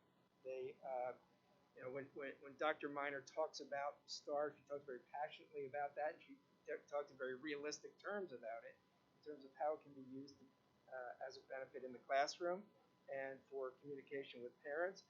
And the more teachers heard about that, I think the more they're interested in learning more. So we got feedback about that. Mrs. Harris's session with our legal team about legally defensible IEPs, teachers are calling for more of that as well. They enjoyed that session, learned a lot in that session, and are asking for more information about that. A number of our teachers who participated with Mrs. McCrae on the Fountas and Pinnell sessions are asking for more time for working with their colleagues on F&P. So there are just a number of the follow-up sessions being asked for, some follow-up training to piggyback on what they received. The sessions were very well received, and they're asking for more.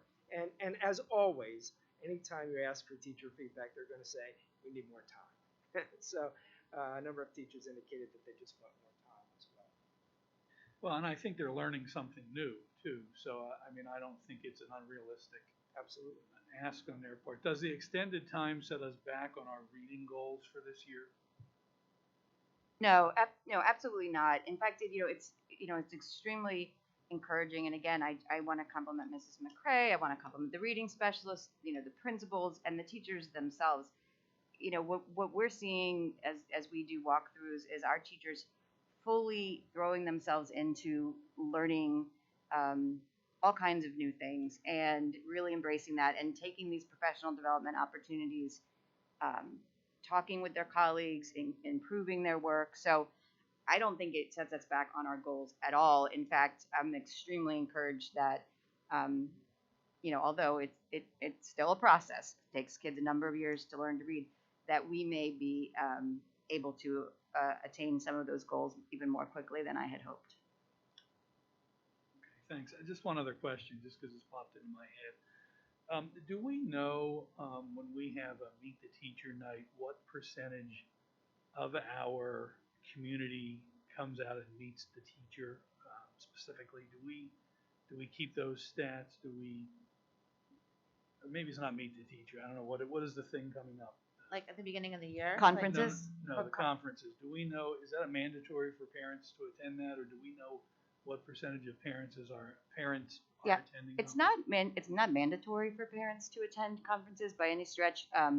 Over the last, I don't know if it started last year or it had happened previously, but we started to schedule, you know, via Skyward, that sort of thing. So in terms of, you know, whether principals and teachers could collect that data and have a good sense of what percentage of parents came out for conferences, I think they could.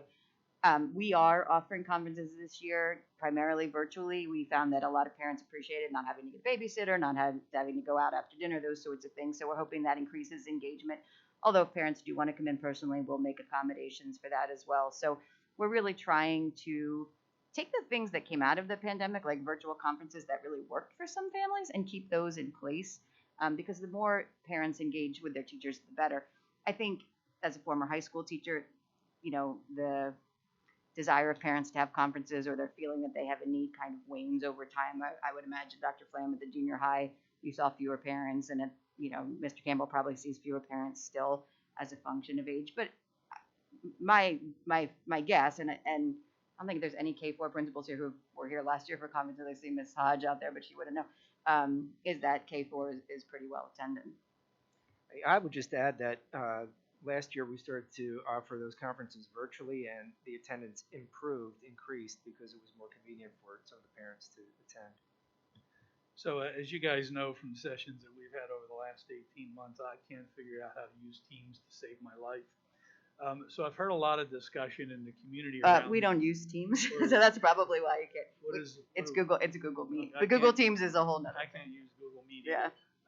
But I mean, I've heard this sort of rumor going around that we cheaped out and decided we weren't going to do Zoom. Can somebody just explain to me what our technology approach is?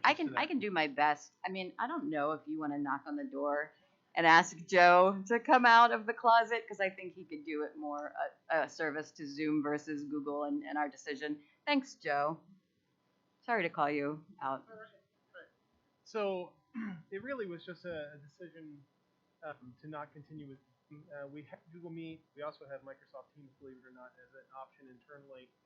It's just an easier solution. We were running into a lot of issues, and we really didn't need the extra expense of Zoom as a platform. That was really the decision-making process behind it. So, Mr. Trina, when you say like cheaping out, are people feeling like they're not getting a level of service with that, or that they don't have access? Can you like elaborate on the concern? I really can't. I mean, it's sort of sporadic Facebook posts, but I do think that folks feel. I mean, the rumor is we didn't buy the package because there was a certain amount of licenses, and we didn't want to buy those licenses or go to a higher amount because it was too expensive or whatever. And I don't know if the question was we could use ESSER grants to support that or fund that or whatever. But I guess the question is, just because I have problems with Google Meet doesn't mean everybody does. I'm just wondering, are there issues or challenges that we've experienced with Google Meet that would preclude people from participating? No, actually, it's a little easier of a process. There's fewer dials and controls sort of for the teachers to deal with and getting all of things in place. The real licensing, it really didn't have to do with us making a decision to, you know, we're going to go in the cheap.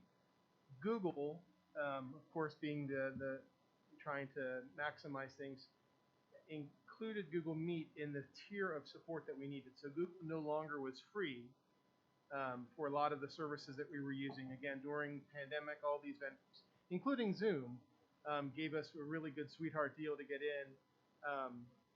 Meet, we had a couple of different products that we wanted to incorporate, and Google Meet was part of it. So moving to that, it was just a lot easier. The price of Zoom did increase substantially in outside of a pandemic as well. So it was really more of a maximizing the expense and making sure that we still had all the level of services, but we didn't need it as for daily instruction like we were doing in the past.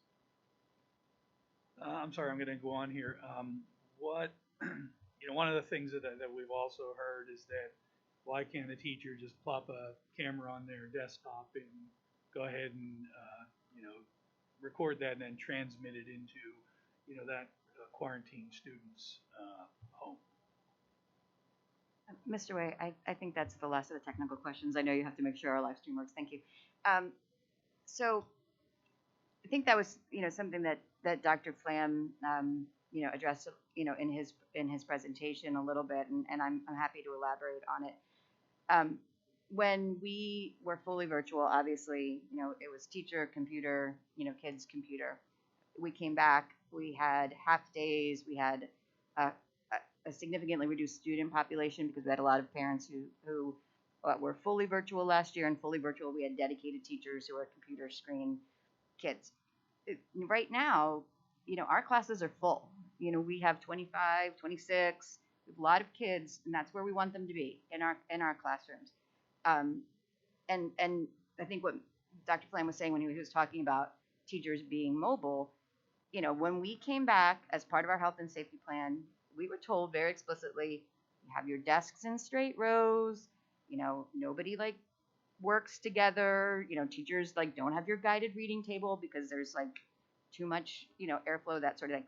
Those things are no longer, part of that specific guidance. And so and it's always this trade-off, right? What's the quality of instructional delivery versus what's, the pandemic protocols. And so we've encouraged our teachers to go back to best practices, which is circulating around the classroom, which is guided reading. So our teachers are on the move. They're not sitting down looking at a computer screen. So to say, just plop a computer screen down, the teacher is behind the computer screen, the teacher is moving around the room, so that the child who's sitting at home isn't seeing the teacher, hopefully, because the teacher is working with all of the 25 kids in the classroom. So the idea that they would just get the full experience of the classroom is just simply not the case, because the teacher is not sitting there talking into the screen. Excuse me, got a little excited there. They're moving around the classroom and they're working with students. I think the other part of that is, we don't want anybody to ever have a day where their school experience isn't great. But if you're quarantined for 5 days and you're working with a tutor, you're getting material sent home, it's 5 days, it's 10 days. For the other 175 days that you're in a classroom, if your teacher is having to navigate 25 students, all of them who have, we know our data showed that we had a deficit in reading prior to the pandemic, and then we had the pandemic, they have learning needs. Mrs. Harris shared that we're seeing behavioral, social, emotional, psychological. Dr. Hemberger mentioned monitoring students for symptoms. Teachers have an incredible amount of things to do all of the time in the classroom. And so if they then feel like, I'm not paying attention to the student on the screen, are they taking away from the 175 days that your child is in that classroom? Are they getting a lower quality product because they're now trying to worry about the child on the screen as well as the children in the classroom? So again, to circle back around, with Mrs. Stratton, the best bad decision, we know that kids being in quarantine and quarantine instruction isn't ideal. It's one of the reasons that the board's considering moving away from the guidance. But having a teacher try to just have a screen in their classroom and say to a parent, that's your instruction, that is not quality instruction either. It just isn't. So I think if parents think that it will be what it was last year, where it was a fully dedicated person looking into that is not what it can be. And so we just can't recommend that that's a good way to educate students, either in the classroom or at home. Thank you. I do have one final question, and that is, what does it take to prepare for a conference? I mean, you know, you've got 20, between 24 and, I don't know, 27 maybe kids, maybe even higher this year given the influx of new students. So how does that work? I mean, what's the preparation that goes into that? Well, I think it's a tremendous amount. And again, I think it varies for an elementary teacher who's responsible for math and science and social studies and English and speaking to a parent versus a teacher who teaches, social studies and doesn't have so many things to go through per child, but maybe has more children.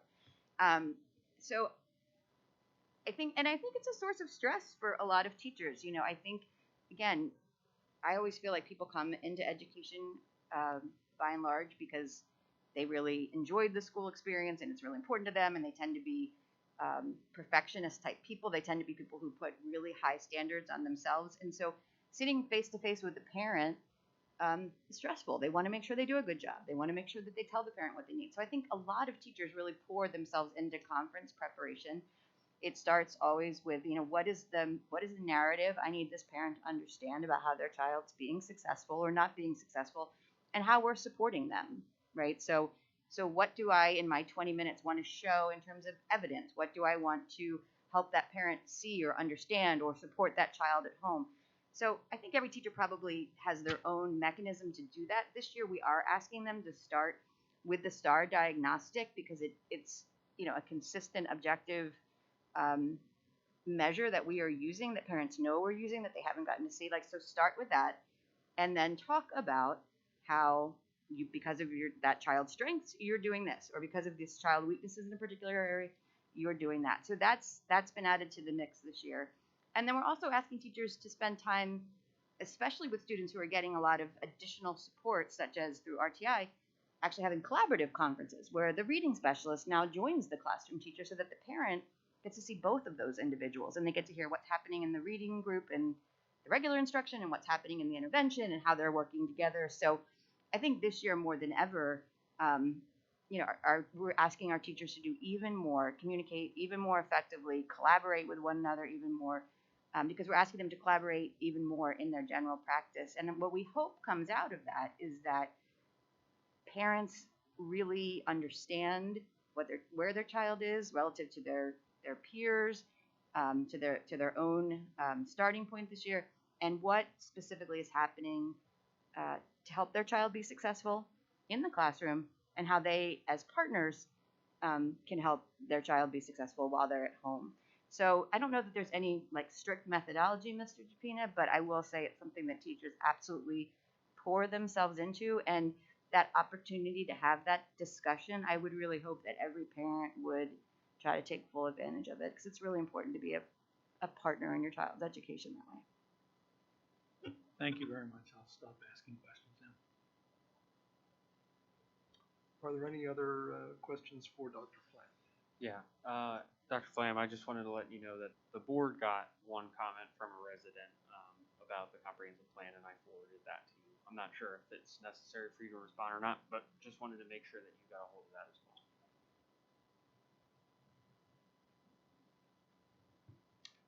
Last chance for questions for Dr. Flam. Dr. Flam, thank you very much for that report. The last two items on the education agenda are for the one is an early graduation request, which I would recommend that we move ahead to next week, and approval for a field trip beyond a 60-mile radius. This is the senior high-performing music students to go to Virginia for the Virginia International Music Festival in the spring. And there's a detailed report attached to that, and I would also request that that be moved ahead to next week. And that concludes the education agenda. All right, thank you very much. Moving on then to Mr. Ahrens and the Finance, Facilities, and Audit Committee. Thank you, Mrs. Wilson. We'll try to keep it brief, but I want to introduce Kevin Burkus, who is an attorney with Portnoy Law Associates. They are being proposed by the administration to come in and do our delinquent tax collections for real estate property taxes. And I just want him to talk a little bit about what that relationship will be like and what the value is to the school district. Thank you. Good evening, everyone. My name is Kevin Burax. I'm a managing attorney with Fort North Law Associates. And let me start by just thank you for your time. I was actually on my town school board for 8 years, so I know sometimes these meetings go late, and I'll try to be concise, but thanks for the time you're giving to the community. So I'm sure a lot of people do appreciate it. So let me just start by giving you a quick background on who we are. Fort North Law Associates is a Pennsylvania law firm. Our entire practice revolves around the collection of delinquent real estate taxes and delinquent municipal claims. That's all we do. We've been doing this work in Pennsylvania for 30 years. We have over 170 municipal clients in 25 counties.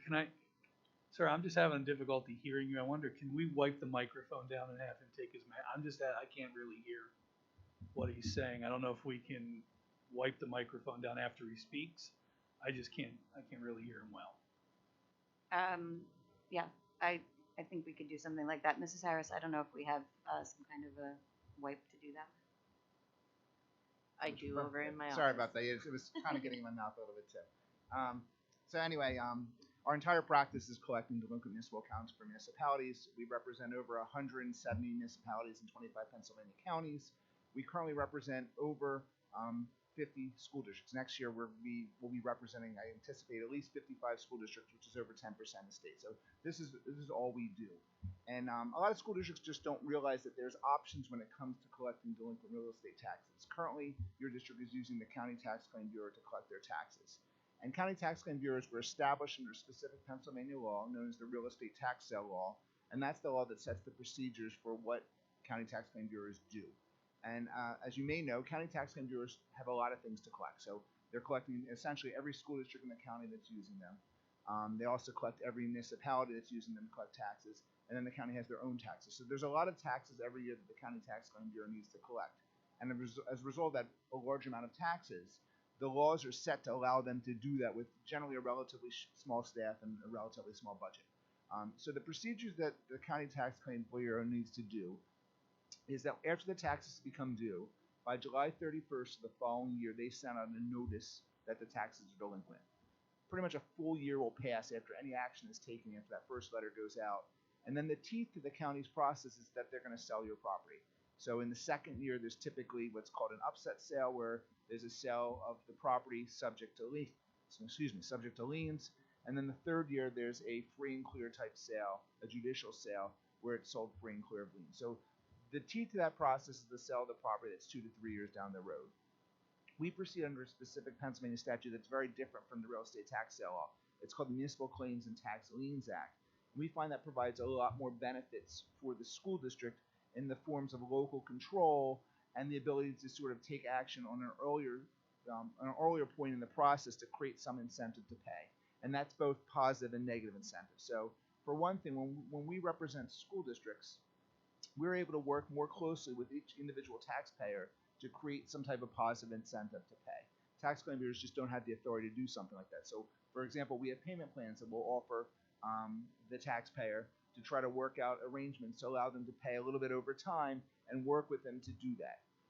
We also have a hardship program. So for those taxpayers that have a more serious financial or medical hardship that a typical payment plan would be too short for them to pay, we'll work with them in a hardship situation and allow them to pay over time. So we have an established program that in fact, all of our clients use that program, and it gives a little bit more flexibility to the taxpayer. We also allow taxpayers to look up their balances on our website 24/7, make payments online. So every way that we can to sort of facilitate payment for those people that want to pay but maybe need a little bit extra attention, we can work with them. We have a staff of over 70 people.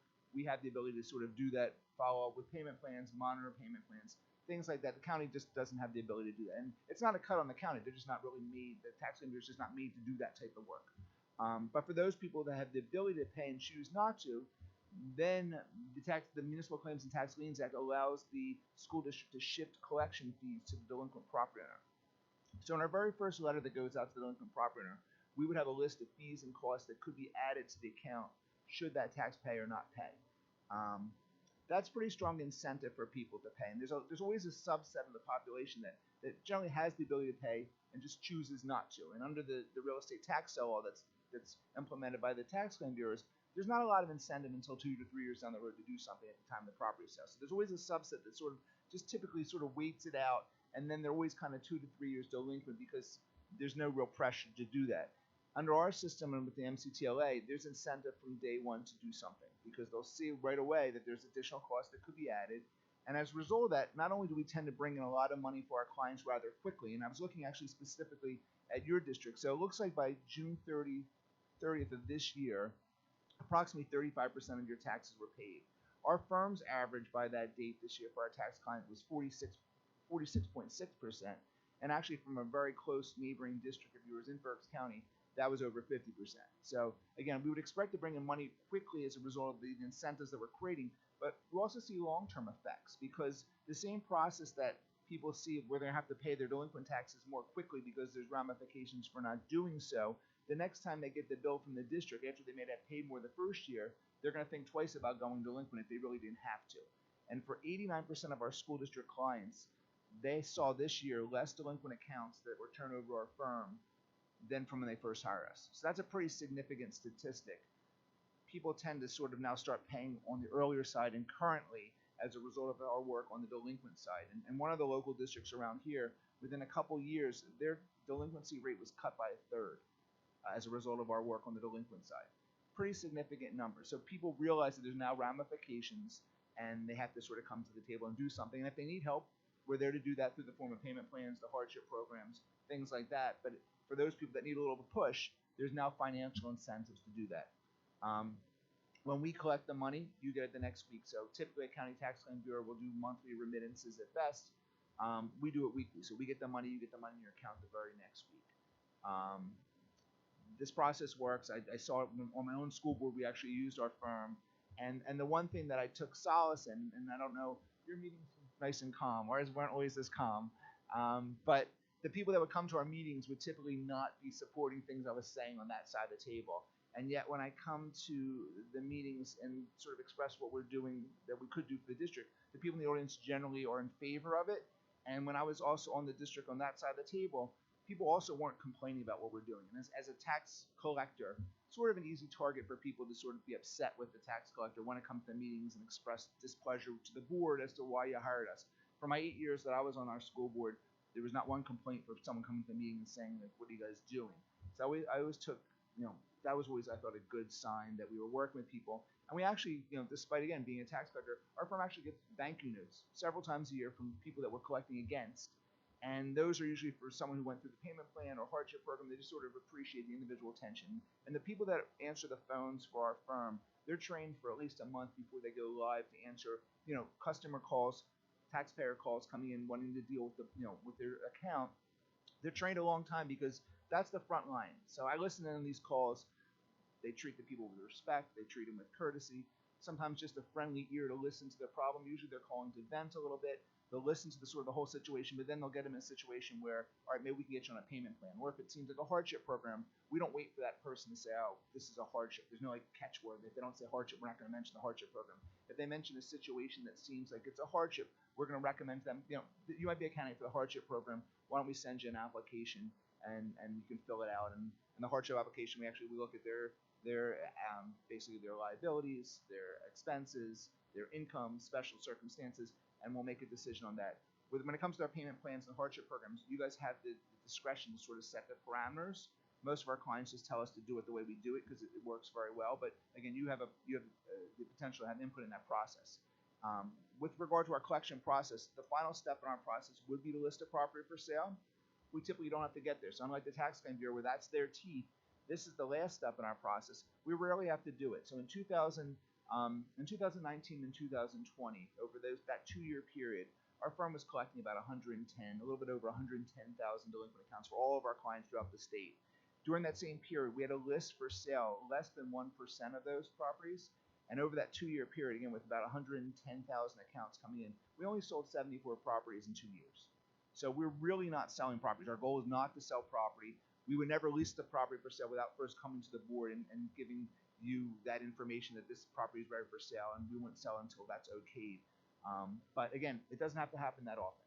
So we're sort of proud of that. And what that really shows is that the front steps in our process are working. That's why, again, we were able to bring in an average this year, even with the pandemic still going on, 46.6% collected by June 30th. So that's technically money coming in that's delinquent within your current tax year. A lot of money coming in quickly, and I think the reason that that's working so well is that those incentives, the positive and negative incentives that we provide really early in that process, people realize there's ramifications for not doing something, and that there's options if they need options, and they come to the table and they work with us. And again, over time, we would hope if you were to use us, that again, you would see a lot more money coming in quickly, but at the same time, less delinquent accounts over time, more people paying currently, which I know from being on the school board, it's a lot easier to budget when that money's coming in the current side versus the delinquent side. So I've spoken a lot. I know you're busy. Can I answer any questions that you might have with regard to our process and how it works? So Kevin, you caught us on a good day. There's usually that's why we have security behind us, and so you did a good. They kind of died out after a while. But I do have a question about how is, like, when we have these particular type of share of sales and things like that. From my understanding, you guys do own the property, and then whatever comes from that, we would get like a percentage of it. Or how does that work? So no, we don't own the property. So we're your lawyers. So we're essentially a solicitor for strictly the purpose of just collecting this taxes, nothing else. Gotcha. That's what we do it for. So we represent you. We would take steps to collect the debt that's owed, the delinquent taxes. Okay. We'll take steps to go down the road. The final step in that process is to list the property for sale. If it doesn't sell, we don't own the property. We're not owning anything. We're your lawyers for this purpose of collecting. And the district ultimately would not own the property. So we don't, unlike a bank where a bank would say, we're going to take a foreclosure sale, we're going to take back the property and then sell it to try to recoup money that's owed on our mortgage. We're not doing that. So if it doesn't sell at a particular, similar to what the tax claim would do, is we would have two sales too. We do a first sale subject to liens, and if it doesn't sell at that sale, we would then petition the court to have it sold free and clear of liens, put it up for sale again. If it didn't sell, we would try to move the sale back to another date and try it another time. If it doesn't sell, then it's in a sense similar to what's happening currently with a property and repository. So in a sense, the only way our process really doesn't work is if you have a property owner that has no interest in paying, and then you have a property that's just not sellable for some reason. But for those two things, the process will eventually work one way or another. If the person wants to keep their property, they're going to eventually pay and come to the table before it gets to sale. Or a mortgage company might come in and step in and pay. Or if necessary, we would list it for sale with board approval. And then if it's sellable, which I assume in this township, most of the property would be very sellable, someone would actually pay the property and you would get paid. So I'm assuming your fees are based on the percentage of the collection? The fees are based on every specific action that we take. So I hand out a handout here that goes through our process a little bit. I'll go quickly through our process just so you get it. So the first step, and actually there's a little bit in flux, so there's just been a change in the law. So typically before we'd send a notice first by certified mail informing of the delinquency, giving 30 days. And that's, in fact, this is the only charge that we would charge directly to the district. So there's a charge of $40 plus certified postage to send out that first notice of delinquency and fee shifting. That amount goes to the debt. So to the extent that there's $3,000 in taxes, we would add that $40 plus the certified postage to that. When we collect it, you get 100% back. But we also would not invoice the district to send out that first set of notice until we've collected at least cumulatively that much. So there'll be no risk for the district as to put new money out for our services. So that's the first side that goes out. There's just been a change in the law literally this month. So we're going to be now sending a notice before that's not charged to the district to just sort of by regular mail. There's a specific notice that the law is requiring, just some kind of model format notice that we're going to send out now first. So that's actually, this is the first time I've actually talked about it in public. That's a new change that's coming in the law, but it's not going to cost the district anything for that. So we do those two notices. If they don't respond, the next step is to send them a notice that a lien will be filed. That's a $175 charge for that notice. And again, all these charges would be in a resolution that was already authorized by the district, and all that information's in that very first letter. So they would see that chart of basically what these fees could be, and that's what creates a lot of incentive, and that's why I think we get so much money in right away. People see, like, the fees could add up over time. They don't want to have to pay that, so they'll pay or they'll set up the payment plan. So if they don't respond to that letter of the lien, then the next step is to file a lien against the property. When we file the lien, statutory interest under the Municipal Claims and Tax Liens Act starts to accrue 10% per annum. That's the district's money. So for a lot of our clients, especially our school district clients, they'll actually see collection rates in excess of 100% in many of the out years. And that's with the additional, that interest now coming into play on top of what's owed. So it's some benefit for the time value that's being lost, but it also creates some incentive now for someone who's not paying, if interest starts to accrue at 10%, again, they're going to think twice about staying delinquent and not doing anything. If they don't respond to the lien, the next step in our process is what's called a writ of sora facias. It's similar to like a civil complaint. Sheriff comes out, knocks on their door. Again, for someone who maybe has been ducking the process at this point, if the sheriff's now handing them paperwork, again, a little bit more incentive. So everything we do creates a little bit more incentive from the step before to do something. Contact us, set up a payment plan. At no step in the process do we stop that. So there's always the payment plans, the hardship programs. They're allowed throughout the process. Obviously, the earlier you do it, you maybe save some money by not having to pay some additional fees. But again, that's always an option. If they don't respond to that writ of sora facias, eventually we would take a judgment. And then the final step, as I mentioned before, is listing the property for sheriff's sale. So each step that we take, there's a flat fee involved. So they can see ahead of time. It's not we don't take a percentage from you. We don't take a percentage from them. They can see ahead of time what the roadmap is, exactly what the fees are. And again, if they respond to that very first, well, actually, the very first letter, I think it's going to be like, they're not going to really owe any money. So they can sort of negate the ability to do something if they respond right away. And that's why over time people either don't want to go through the process again, or if they do have to, they're going to contact us right away and negate the ability to have to pay anything, just maybe that $40 plus the certified postage. So that's the process. There's predictability to it, but we don't take a cut. You get 100% of your money. And let me mention one thing though. So the one caveat is that the Tax Claim Bureau right now, that you guys use the Tax Claim Bureau, they take a 5% commission when they collect for you guys. If you were to hire us to collect, they're still going to take their 5% commission, and it's a wash through in a sense, because you're paying it anyway. With us, I would argue that you're going to get better service, and the taxpayers are going to get better service, but you're going to have to pay it anyway. Some of the districts we represent, they choose to actually shift that cost to the delinquent taxpayer. That to save 5%, that's an option for you guys. I don't recommend or disrecommend it. It's up to you. That's a personal decision. In some areas of the state, our school district clients tend to do it more than others, but that is an option. But we mentioned, there's a question before the meeting that was mentioned to me about the county, and the reality is, like, is the county going to be, like, in a sense, offended by the school district choosing to go with a private firm rather than using county? And the reality is the county actually is going to benefit, because the same 5% they're getting now by doing work, they're going to get 5% without having to do any work. So it's a clear benefit for them to get 5% without having to do the legwork. On top of it, through my firm's procedure, we actually use county services that aren't being used currently by the county. So we use the sheriff's office, we use the profanatory's office to file things. So there's a fair amount of fees that are now coming into the county that weren't coming in prior to our process. And then on top of it, because we actually can collect faster than the county, at the end of the day, sometimes some of our actions not only enable our clients to get paid, but some of the other municipalities that are connected to that property might get paid too. So if a mortgage company will come in as a result of what we've done and pay, they'll typically not only pay our client, they might pay the county and the municipality also. So sometimes the county now will get their money quicker that's owed on their own county taxes as a result of our work for our client.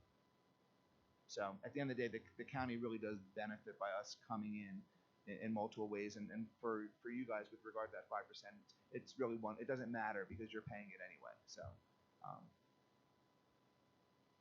can you give an example of a hardship program that's used? Sure. So we have a set hardship program. So if someone were to mention something that they're either asking specifically the hardship application, or they mention something that's a hardship, we would send them an application. So the application asks for their income, their expenses, special circumstances, and we ask them to specifically say what amount of monthly payments you can make towards this obligation. So we'll look at that, and I have to say, typically when we get something like that in, most hardships are hardships. Most people who file that hardship application, it really is a hardship. Sometimes we'll see, like, the expenses might be not equal to what people would consider a hardship, but the amount they're spending on certain things might not be. So for that person, sometimes we'll push back and say, you recommended X amount per month, and maybe we would add like $100 to it and say, this seems more in line to what you should be paying, considering some of the expenses may not be considered hardships. But typically most people that do the hardship application, it really is a legitimate hardship, and we let those people typically, the amount they recommend is what they pay. So again, it's a small percentage of the population that typically has to do it. They really appreciate it. And for those people, if you were to push them towards a sale, you're adding additional fees and costs that maybe make it way harder for them to pay. And then on top of it, sometimes that property is not even worth pushing to sale. So we tend to work with people. I mean, if people want to work with us, we tend to work with them on the payment plans. Most of our payment plans, we base it on the amount that's owed, but we try to keep our payment plan structure within 6 months, because if you go extend that out too far, then that taxpayer never becomes current again. Our goal is obviously for them to become current. So that's what we typically do. But again, these are parameters that we recommend. At the end of the day, the district has the ability to sort of work with us on that. So if you were to hire us, there's a couple things that need to be done.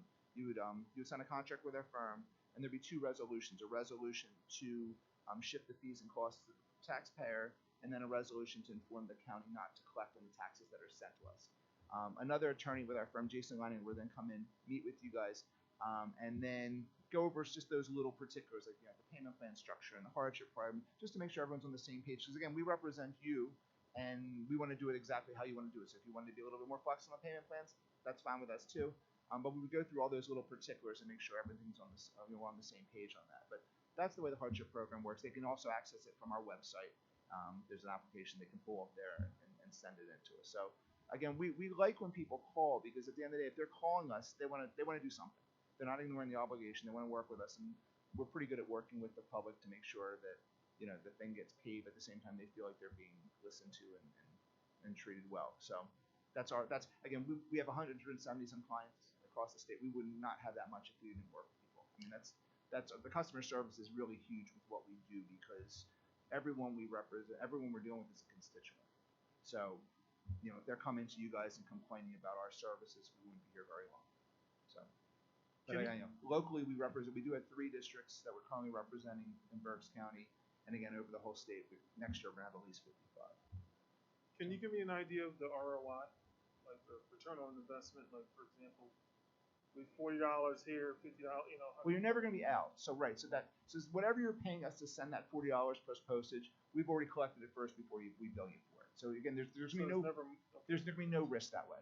Believe me, that's never going to be an issue, because we'll wait to bill you. So, and that's to be very honest, it's small change. So like I was looking at, I gave a presentation, I gave a webinar this morning for an authorities association. So we also represent municipal authorities and collect delinquent things. And I had a sample from one of our clients. I was showing them how it works and showing how the invoice works. And I think for that authority, we were collecting it was like well in excess of like $100,000 a year. And it cost them annually for that letter, if you sort of factor in the amount that's still outstanding, it's like $700. So I mean, and for the taxes, our tax collections are even better than our municipal collections, because people tend to pay taxes before they pay like trash and sewer for whatever reason, even though it's the same priority and we proceed in the same law. People pay their taxes first. You're never gonna be out of money. Like the money's gonna come in. You'll see. Again, if the averages are right, you're gonna get 46, 50% by June 30th. Like that's going to be like 1,000 times anything that you put out right away. I mean, it's not even going to be close. But at the end of the day, again, you get 100% of that back. So yeah, that's an easy one. So, yeah. I'm glad to see that Tony Soprano's not going to show up at somebody's door. So I appreciate how I got my black gloves at home. So yeah. Can you I really have 2 things, one for the board and one for you. What impact have you seen with COVID on some of your collections? So that's a good question. Last year, during the height of COVID, our firm did a voluntary moratorium on collections. We actually reached out to all our clients in February and said, we just don't think it's a good idea to sort of being active collectors right now. Because we're concerned about our image too. We want to do well for our clients, but if we're doing things that the public isn't happy with, we're not going to be anywhere. So we recommended a 2 to 3 month moratorium. Everyone said, yeah, we agree. And then again, that's not really good for our firm, because we're not making really money if we're not actively collecting. But we sat back for 3 months. And then when things started going green again in the summer, we reached out to our clients, and then individually, everyone eventually started giving us the thumbs up, like, yeah, go ahead. And despite that, at the end of last year for our tax collection, it was the highest number in 2 years. So I think it was over like 65% we collected like cumulatively by the end of the year, which again exceeded the last 2 years. And I think part of the reason that was so high is that people appreciate that we worked with them, and people understood that we weren't pushing them. If people want to make voluntary payments, we would do it. If people called us for payment plans, we would still do it. But we weren't actively collecting, and I think they just appreciate that the clients were just kind to them during that time period, and I think it reflected in the numbers. Again, I was shocked because I was doing a report and I was looking at those numbers. Yeah, it was a better number at the end of last year, better than the last 2 years, and we had a 2 to 3 month period where we didn't do any active collection. So it didn't. And again, this year, COVID's still going on, and we collected 46.6% on an average by June 30th. That's a good number. And again, that number exceeded the last 2 years. So people are paying. I mean, again, a lot of the places, most of the clients that we have, we've been there a long time. We've had school districts we've been representing, 20, 30 years. Once they hire us, they don't stop using us because they see the benefits and people don't complain, and it's nice to have the money now than later. But people get the process, and that's why over time, like, a lot of our clients will just see less and less claims. So I think people understand it, but even for our new clients, we had a couple of new clients last year. Like, the numbers were good. So I didn't see. Yeah, I was for the school board. So PASBO is the School Board Business Office Association. So I think over the last year and a half, I did 4 presentations for them. They kept doing these quarterly type presentations, and they asked me to be part of it and just sort of share that types of numbers with them, just so the members can see how we're doing collection wise. Again, we're a subset, but our subset's still about 10% of the state, so it's a good indication. So I kept giving them the updates, and I think like maybe the second or third quarter last year, like, the numbers were definitely lower. But again, part of that was that moratorium. The numbers had definitely dropped.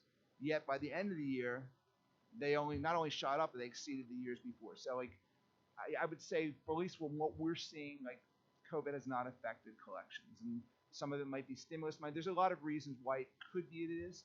I think some of it, though, is that people do respect the fact that we were working with them, our clients were working with them, and people took that as a good sign and wanted to work back with them. So, but the numbers were good. Thank you. Since we're a school board, I'm going to make a literature joke here. Maybe John will be the only one who gets it. But if you get complaints, are they called Portnoy's complaints? If anybody knows Philip Roth, you'll get the joke. So the question I have for Eric or Brian is, so what are we doing here? What was the intention of bringing the firm here? I mean, I know what the intention was, but what was driving the audit committee? What were we looking to accomplish? I was looking at an alternative. Right now, I'm looking at delinquent collections from the county. I just got last month's collections. Most of them were 2018, 2019 taxes. Hardly anything from 2020 because the county really doesn't stop or start collecting taxes to when they're getting to I guess it's called the upset sale, the second year going into the third year. So people have no incentive. I've been at other districts, and I've used Portnoy at one other district, not all the other districts. What I found out is, the people at hardship, they're not found out by the county until they're going to upset sale. And now they're into 2 years delinquent, not just 1 year delinquent. And it's hard to get them out. The county's only suggestion was go get a bank loan or try to, remortgage your house or something. What I did find is delinquency actually went down. The major delinquents that I found from previous history are usually people that have the money that just don't want to spend it right now. Not having the income in costs us money. It'd be nice if there was higher interest rates because we can make money on it, but most of your taxpayers, most of your residents pay their bills, and the ones that do not pay them, usually, if it's a elderly couple or something like that, they fall through the cracks until the tax claim bureau is ready to foreclose or do an upset sale, and then they have to go out and borrow, things like that. This process actually finds them early. It finds them within the first 6 months of going into delinquency, where the county finds them in 2 years, 3 years. Now they already owe 2 years. So I'm looking at an alternative. It's the first year we'll see a high influx of cash. I'm looking at the second and third year to see a higher amount than we're used to receiving delinquency, but not. It's the first year is going to be a higher influx because once people see it, they'll pay it within the first 6 months of the first year. We'll probably double our delinquent collections that first year. Potentially threading this out, if you can reduce your delinquencies and therefore collect more cash, you could mitigate a potential. You could take $250,000 off of a tax increase, as an example. I mean, do you see that in some of your districts in terms of, collecting more, and so therefore it just, it mitigates, Yeah, obviously more money coming in the revenue side covers the needs for the expense side, right? So it's pretty much that simple, right? So the more money that you can bring in that's sitting on the street, the better chance that you don't have to raise your taxes as a result of those people that aren't paying, because that number is going to be smaller, and then hopefully again it gets smaller every year because there's less delinquents as a result of the work we're doing. So that's sort of the goal. Yeah, and it's the same thing on the municipal side, right?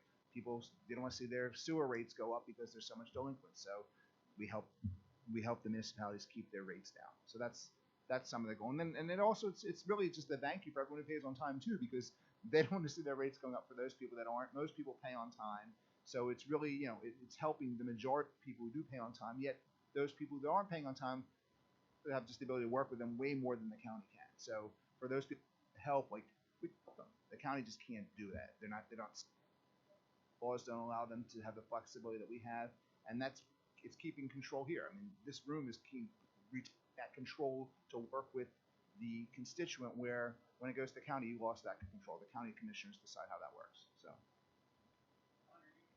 If I'm wrong, but I thought that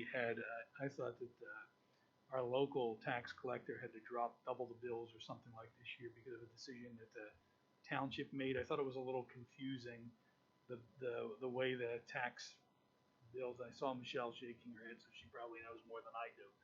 But it was a little confusing. If I understood it, our local tax collector had to drop double the bills because of the decision the township made. Michelle, do you know? Yeah, so the township made it that there were 2 different bills that had to be sent out. And so it was just more work in the end, and it was very confusing for people because they were getting these bills and they didn't know what they had to pay and what they didn't have to pay. But I believe it was the year prior. I don't believe it was this year. I think it started the year before that, so it's been 2 years now.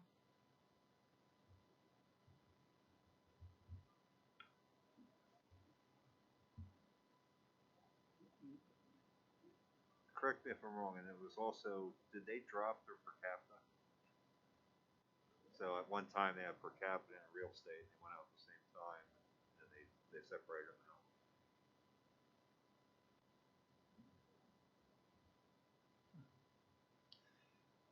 Well, thank you, Kevin. And it's Beer Kiss, right?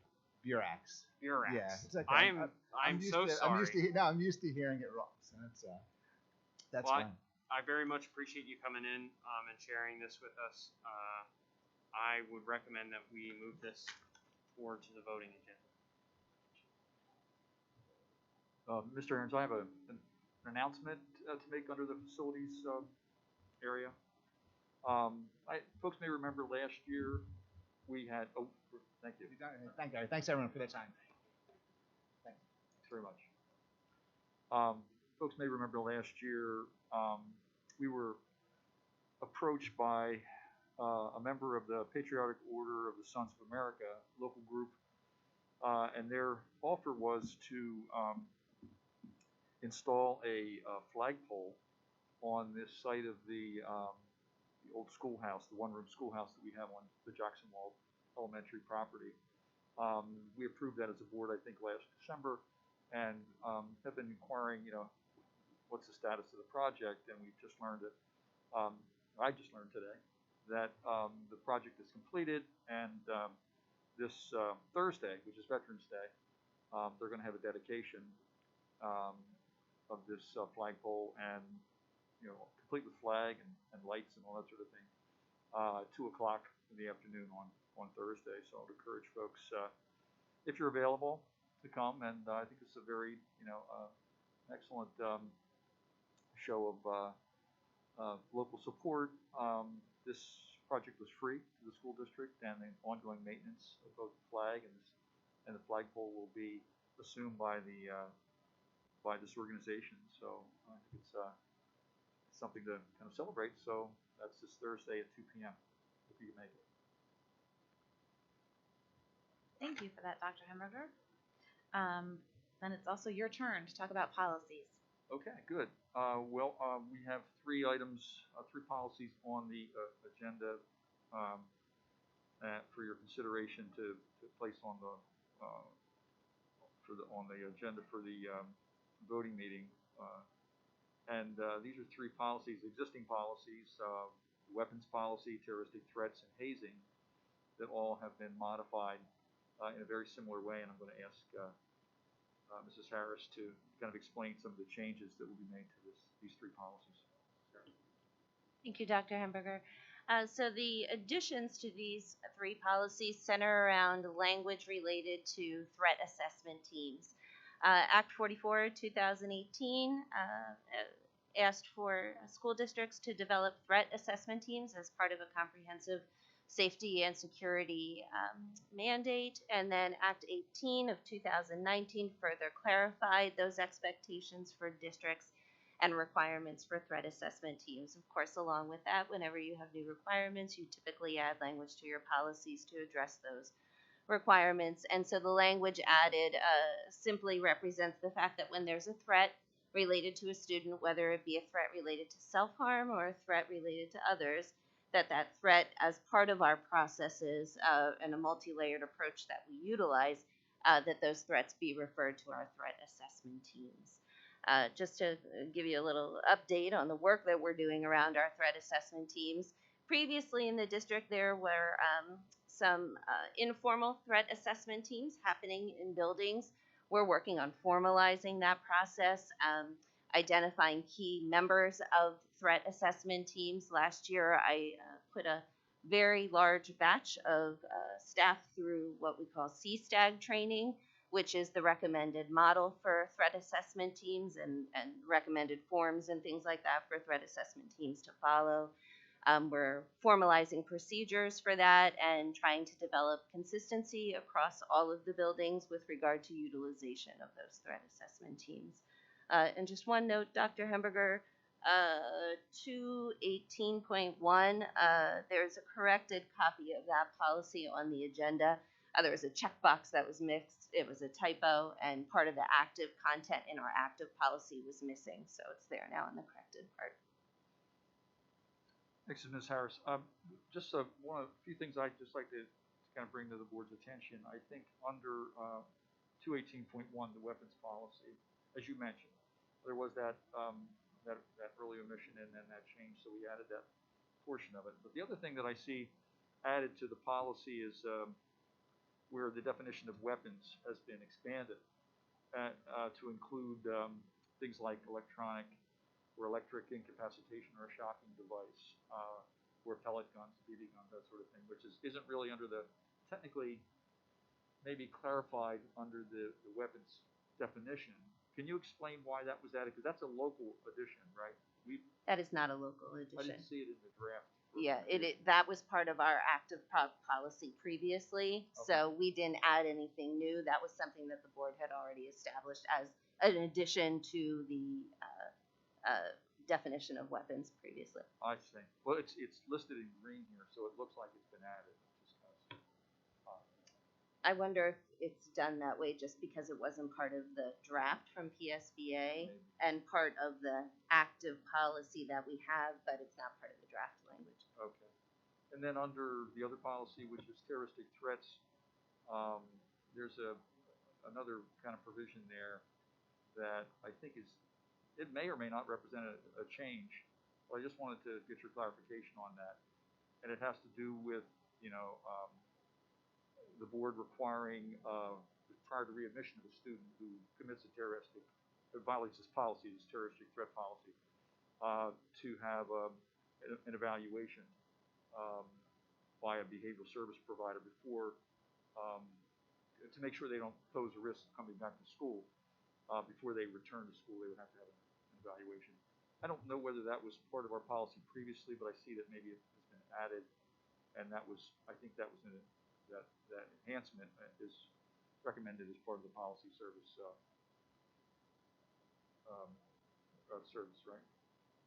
Yeah, I'm double checking the active policy just to see, but I believe that was an addition in the draft. Yeah, I think I looked on the active policy. Yes, correct. That's an yeah. addition in the draft. Yeah, so essentially it's just for the board's benefit. I mean, all it's saying is, and I think this is the practice that we've had anyway. It is. Yeah, which is that, I mean, if a student violates this policy, it makes a terroristic threat before they come back to school, there's an assessment, which makes a lot of sense. That makes sure that, students are protected and that this individual student, poses no risk of harm to others. You are correct, and that's part of the work of the threat assessment team as well, that they convene to sort of have that assessment, and then also, on top of the assessment, have a re-entry plan for that student if they're returning. Thanks, Mrs. Harris. Does any board members have any questions about the policy? Mr. Aaron? I just had a question about the weapons policy. We, at this point, would not consider pepper spray, especially that ladies will have on their keychains or with their purses as a weapon under this policy, right? I don't think so. I don't think that's listed in the definition. So the definition reads, shall be include but not be limited to any knife, cutting instrument, cutting tool, nunchaka, firearm, shotgun, rifle, replica of a weapon, or any other tool, instrument, or implement capable of inflicting serious bodily injury. So I think the key there is serious bodily injury. Yeah, I think that's sort of a phrase that allows for some interpretation and maybe some consideration of almost anything. You get somebody over the head with a lamp, let's say. Correct. A You know, stapler that's not could normally a right. weapon, but you know, if they've done bodily injury, bodily harm, it, like in that particular context, probably would. And, I'll turn to Mr. Wattinger on this, but you know, that seems to me to be the, you know, that it's a wide and broad interpretation. No, you're essentially right. I mean, virtually anything can eventually be a weapon in the right situation, but. You know, so you're never. I don't want to suggest too many examples of weapons. So. Exactly. But we would find in that broader definition that it would not include the characteristic of pepper spray. Correct. Or what the nature of what pepper spray does. Correct. Okay. I have a question around the terroristic threat policy. Sure. This is on page 2, the second paragraph. It says the superintendent or designee may report incidences involving terrorist threat to local police department. To me, that sounds like there might be some incidents where the superintendent is not required to report to local police department. Was that the intent of that statement? That is how the policy is written, to give the superintendent, and usually it's not actually the superintendent, usually it's the superintendent's designee. Very often that's the building administrator or an assistant principal, to give them the latitude of looking at the context of the situation and making a decision on that. I'll give you an example of that. If a 5-year-old kindergarten student says, I'm going to step on your foot, right? That could be considered a threat, right? We are not going to report that to the police. So it really is incumbent upon the person who's designated to make that report, whether or not it's significant enough to be able to make that report to the police. Now, at the secondary level, they are, accustomed to having to report those kinds of incidences to police, because at that level, those kinds of incidents become much more significant and are assessed in a much different way than in my example. Great, thank you. Yeah. So Don, I didn't compare the language in that to the PA Crimes Code, but does that reflect the PA Crimes Code? It does. Mm-hmm. Part of PSBA's process is that they have a team of solicitors. I don't know if we've ever actually had this discussion, but they have a team of solicitors that reviews all the code, reviews all of the current regulations, both federal and state, and then that's how they develop their draft policies and push them out to us. And for the most part, here in the district, I don't know what previous practice was, Dr. Hemberger, you probably speak to that, but we do generally follow the PASBA policies as they push them out and then tweak them as necessary for our district. So typically when we go through our links on our policies down at the bottom, click on those. Yep. They could either Yep, there's some state or hyperlinks in federal there. code. Mm-hmm. That's what those numbers in the brackets are, generally speaking, behind certain parts of the policy. So let me ask you a question then, because I was reviewing some policies over the weekend because I had nothing else to do. One of the things that's not active on our site is administrative regulations. Are they for public consumption, or is that just a internal document? So generally they are internal documents, and that is something that our team is working on as we are revising policies. We're trying to bring that other half of the conversation up to date. So you have, just for general, understanding, you have your board policy, which is the governance, and then the administrative regulations are the portion that the administration follows. Those are more of the procedures for how we handle the policy internally. So different steps that we need to take. So for example, in relation to threat assessment teams, the administrative regulation would address the formation of those threat assessment teams, who the key stakeholders might be on those teams and what the procedures are for those teams. So that brings up a question for me then. I think last meeting Dave had asked about, I guess BCIU or somebody uses a policy where or approach where they people sort of codify that, yes, I'm aware of the policy. Yeah. Yes. But if the policy is really governance, shouldn't the teachers actually be signing off on administrative regulations? No. Oh, Dr. Miner was going to get on the mic. I think we're going to say the same thing, but go ahead. I was just going to say, no, they're actually signing off that they understand what the policy is that governs them. But if an AR is the process. But they're administrative regs specifically because they generally refer to the process of the administrators in implementing that governance requirement, not the process of teachers. So for instance, if policy says, this is a terrible example, but because it's mandatory, but you have to report child abuse, right? Mm-hmm. Like the teachers are saying, we understand that the board requires us to report child abuse. Now the administrative regs for that might be the principal will do X, X, and X. So they are administrative in nature. So it's how the administrative team will implement the governance of the school. Okay, so then in a root cause analysis or forensic look back, if something didn't work, the staff person will not be held accountable to the AR. That would be the administrator. It's hard to speak in hypotheticals, in this case, and maybe Mr. Luckinger wants to weigh in from a legal standpoint. But generally speaking, the board sets the policy, and so all employees are responsible to the policies that are applicable to them. So, for instance, a teacher is not responsible to things that pertain to facilities, policies, that sort of thing. And I think what happened at the intermediate unit was there was a recognition that there were policies that, as part of their language, said, and Dr. Hammer, please correct me if I'm wrong, but as part of their language said, annually, people will agree that they know that this is the case. And they realized that they had no metric by which to determine whether annually people were, in fact, knowing that it was the case. Dr. Hammer, maybe you could elaborate since you're part of that group. Yeah, I mean, it's really easy for a policy to say, annually, so-and-so, teachers will be, informed of a policy, but it's a very different thing than to implement that policy to make sure that that actually happens. And I think the IU was very smart, in terms of taking that next step and making sure that, these policies that actually list teachers as a recipient of the policy and to understand it because it's important to them.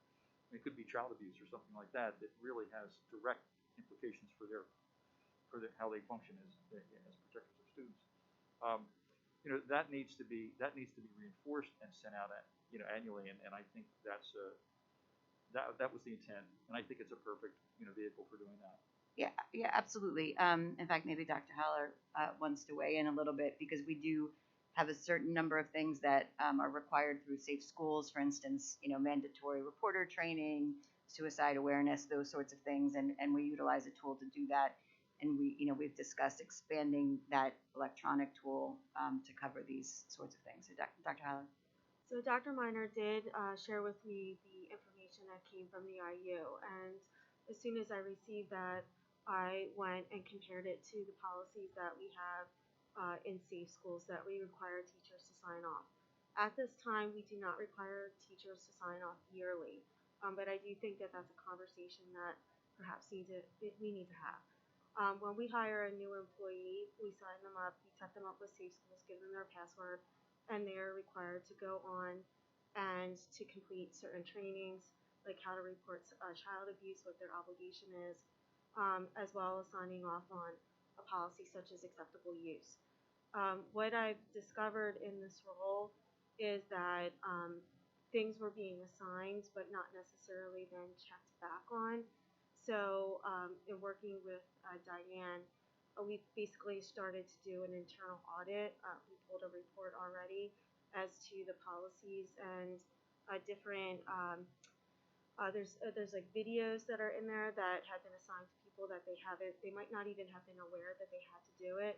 So it's now going back and ensuring that all of our employees are even aware that this was assigned to them and having them go back and do that. I've already met with Sheldon, so he walked me through a little bit about what happened previously. So thank you for that information. I'm just kind of interested, how are administrative regulations currently promulgated?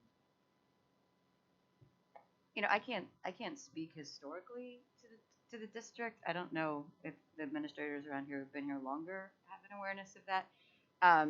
There are sometimes, you know, and again, maybe Mr. Lockinger can say, I think there's sometimes like sample ARs that are put out. I've been a part of administrative teams that have gone policy by policy and, you know, determined what the intent and the implications are, that sort of thing. Mr. Lockinger, do you want to speak more broadly? Because I don't know the history here at Exeter about maybe how that's done generally. Can I just say, Dr. Meyer, that, you know, within each policy, there's oftentimes a reference to an administrative regulation. That is produced by PSBA as a sample. And so what PSBA offers is a service, an expansion of our policy service to also include ARs. So we do have that service from them. They do provide us with sample ARs that we can consider and customize to our needs. And it you know, it should be, you know, and it's not every policy that has an AR, but those that reference an AR, administrative regulation in the policy AR is available. Yeah, there's no set way for making them. Really what you have to remember is the policy is the actual rule, and the AR is just how that will be implemented, how the people, you know, behind the scenes are actually implementing that policy. So the policy is the rule itself. That's what your main concern is normally going to be. If there's a certain procedure you want people to follow in enforcing or implementing that policy, that's where the ARs come into play. So, and I think the ARs, you know, the bigger your district is, and the more people that have to get that message, the more imperative it becomes that, you know, that, like right now we have one high school principal who can have a conversation with you. If you have 12 high school principals and you all want them to do something the same way, I think that's where there might be a lot of customization, that sort of thing. But generally speaking,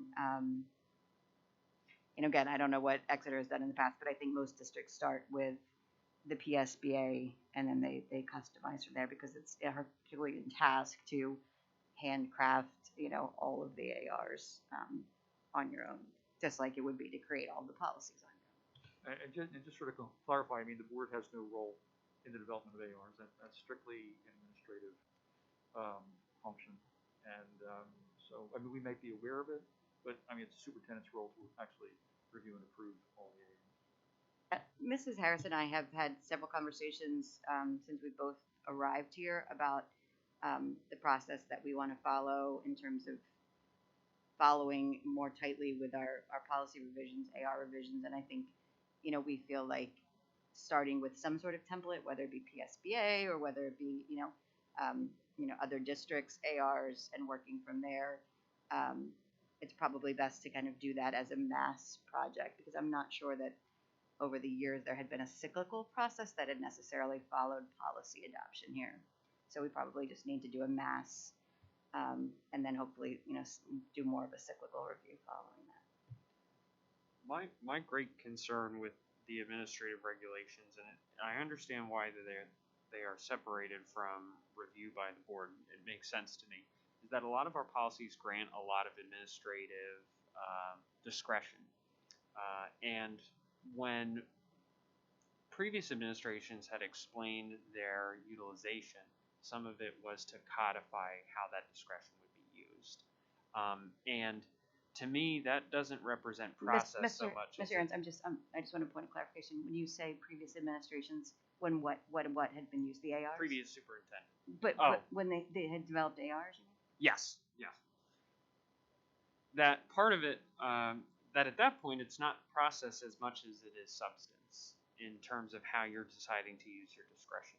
So if there is a substantial discretionary use in that process, I really think that that's something that the board should have access to under board docs. And I think I don't think there's a question about the board having access. I think Mr. Japina's question was the public having access, and I think Dr. Hemberger's question was about the development of those. So I don't think there's any question that the board would have access to the ARs. So all ARs that would currently be in effect are going to be on board docs now, or would be on board docs now, because I let this go before because I never got an answer on that exact question before. So they're all on there. Okay, good. Because I'm that if an administrator was looking about how to properly follow policy, that they would have to go searching for a document that they don't know or don't know doesn't exist or does not exist. But if it's on there and if it's where everybody knows this is the central clearinghouse for all of our administrative regulations and policies, then I can have confidence that I know I'm doing everything necessary. I think each district takes it a little differently. I've seen districts actually, when they have the listing of all board policies, right next to it, they have a corresponding ARs right there on their website. Other districts kind of keep it, a little bit more at the discretion and use of for the administration, and so it's not quite as obvious or apparent. So that maybe needs to be clarified here, because I think some of those documents are actually integrated into the policy. I mean, if you look at the end of a policy, occasionally you'll see an AR at the bottom of it. Other policies don't have that. So, I think but this is really at the discretion of the administration, I think, in many respects. I mean, because it's their administrative regulations, not ours. And to your point, not every policy requires an AR. It's like cut and dry. This is what the board said, and this is what you do. There's really not a lot of room for interpretation, or there's not a particular procedure that would be required for that. So, there are a limited number of policies, Dr. Hamburger, to your point. Any other policy questions, discussion? Mrs. Wilson, that's all for our committee report. Okay. Never pressed that one before. Okay. So we are now going to move on to public comments before we move forward with these items to our voting agenda. Mr. Kaufman.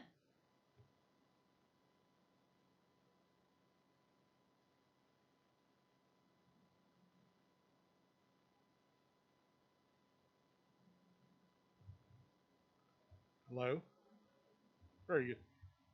My name's Bill Kaufman. I live at 32 Longview Drive. I'm here because of an email I received, I believe it was yesterday, that said vaccinated children who are in close contact do not need to quarantine. However, unvaccinated children do. And I really want to point out just one or two really simple things, and that is, it's a known fact that if you are vaccinated, you can still get COVID. If you don't believe me, who's doing press conferences right now? It's not Jen. Why? She's fully vaxxed and has COVID. The second thing about that is the vaccine does not prevent you from spreading COVID. Studies have been going on since the vaccine's been going out, and it doesn't prevent the spread. Maybe it slows it down, maybe it doesn't. Don't know anything as far as those numbers. But the bottom line is, we have spent 2 years talking about equity and equality. I would expect that everywhere. Why would a child be treated differently when what they're being treated differently for is something that factually they are the same? They can both spread it, they can both get it. Let's cut the BS and turn around and say, if a kid has symptoms, they stay home. I've had 2 kids. I have 2 kids. Both of them have had to quarantine. One's had to quarantine twice. And the best part about it is, neither of them was sick. They got to spend 10 days at home for no reason. That costs their education. We're here to educate the kids. From the very beginning, I said I wanted the schools open. I believe every one of you were on the board except for Mr. Cadre when I sent an email saying I want the schools open. I listened to you say it was for the safety of the kids. Treating the kids differently is not for the safety of the kids. They should all be treated the same. Thank you. Thank you, Mr. Kaufman. Dr. McCormick. Thank you. My name is Dr. Mindy McCormick. I reside at 5000 Painted Sky Road. I just want to thank you for the opportunity to speak and continue the conversation around communication. I have to say I was a little excited about some of the things that I heard presented tonight about Parent Square. I hope that that comes to actuality the way it's intended. But I also want to bring to light how things are being communicated. For instance, I have 3 children in 3 different buildings. Often there are mass communications that come out that have information embedded about all buildings throughout the district, and it's hard to find information related particularly to your child.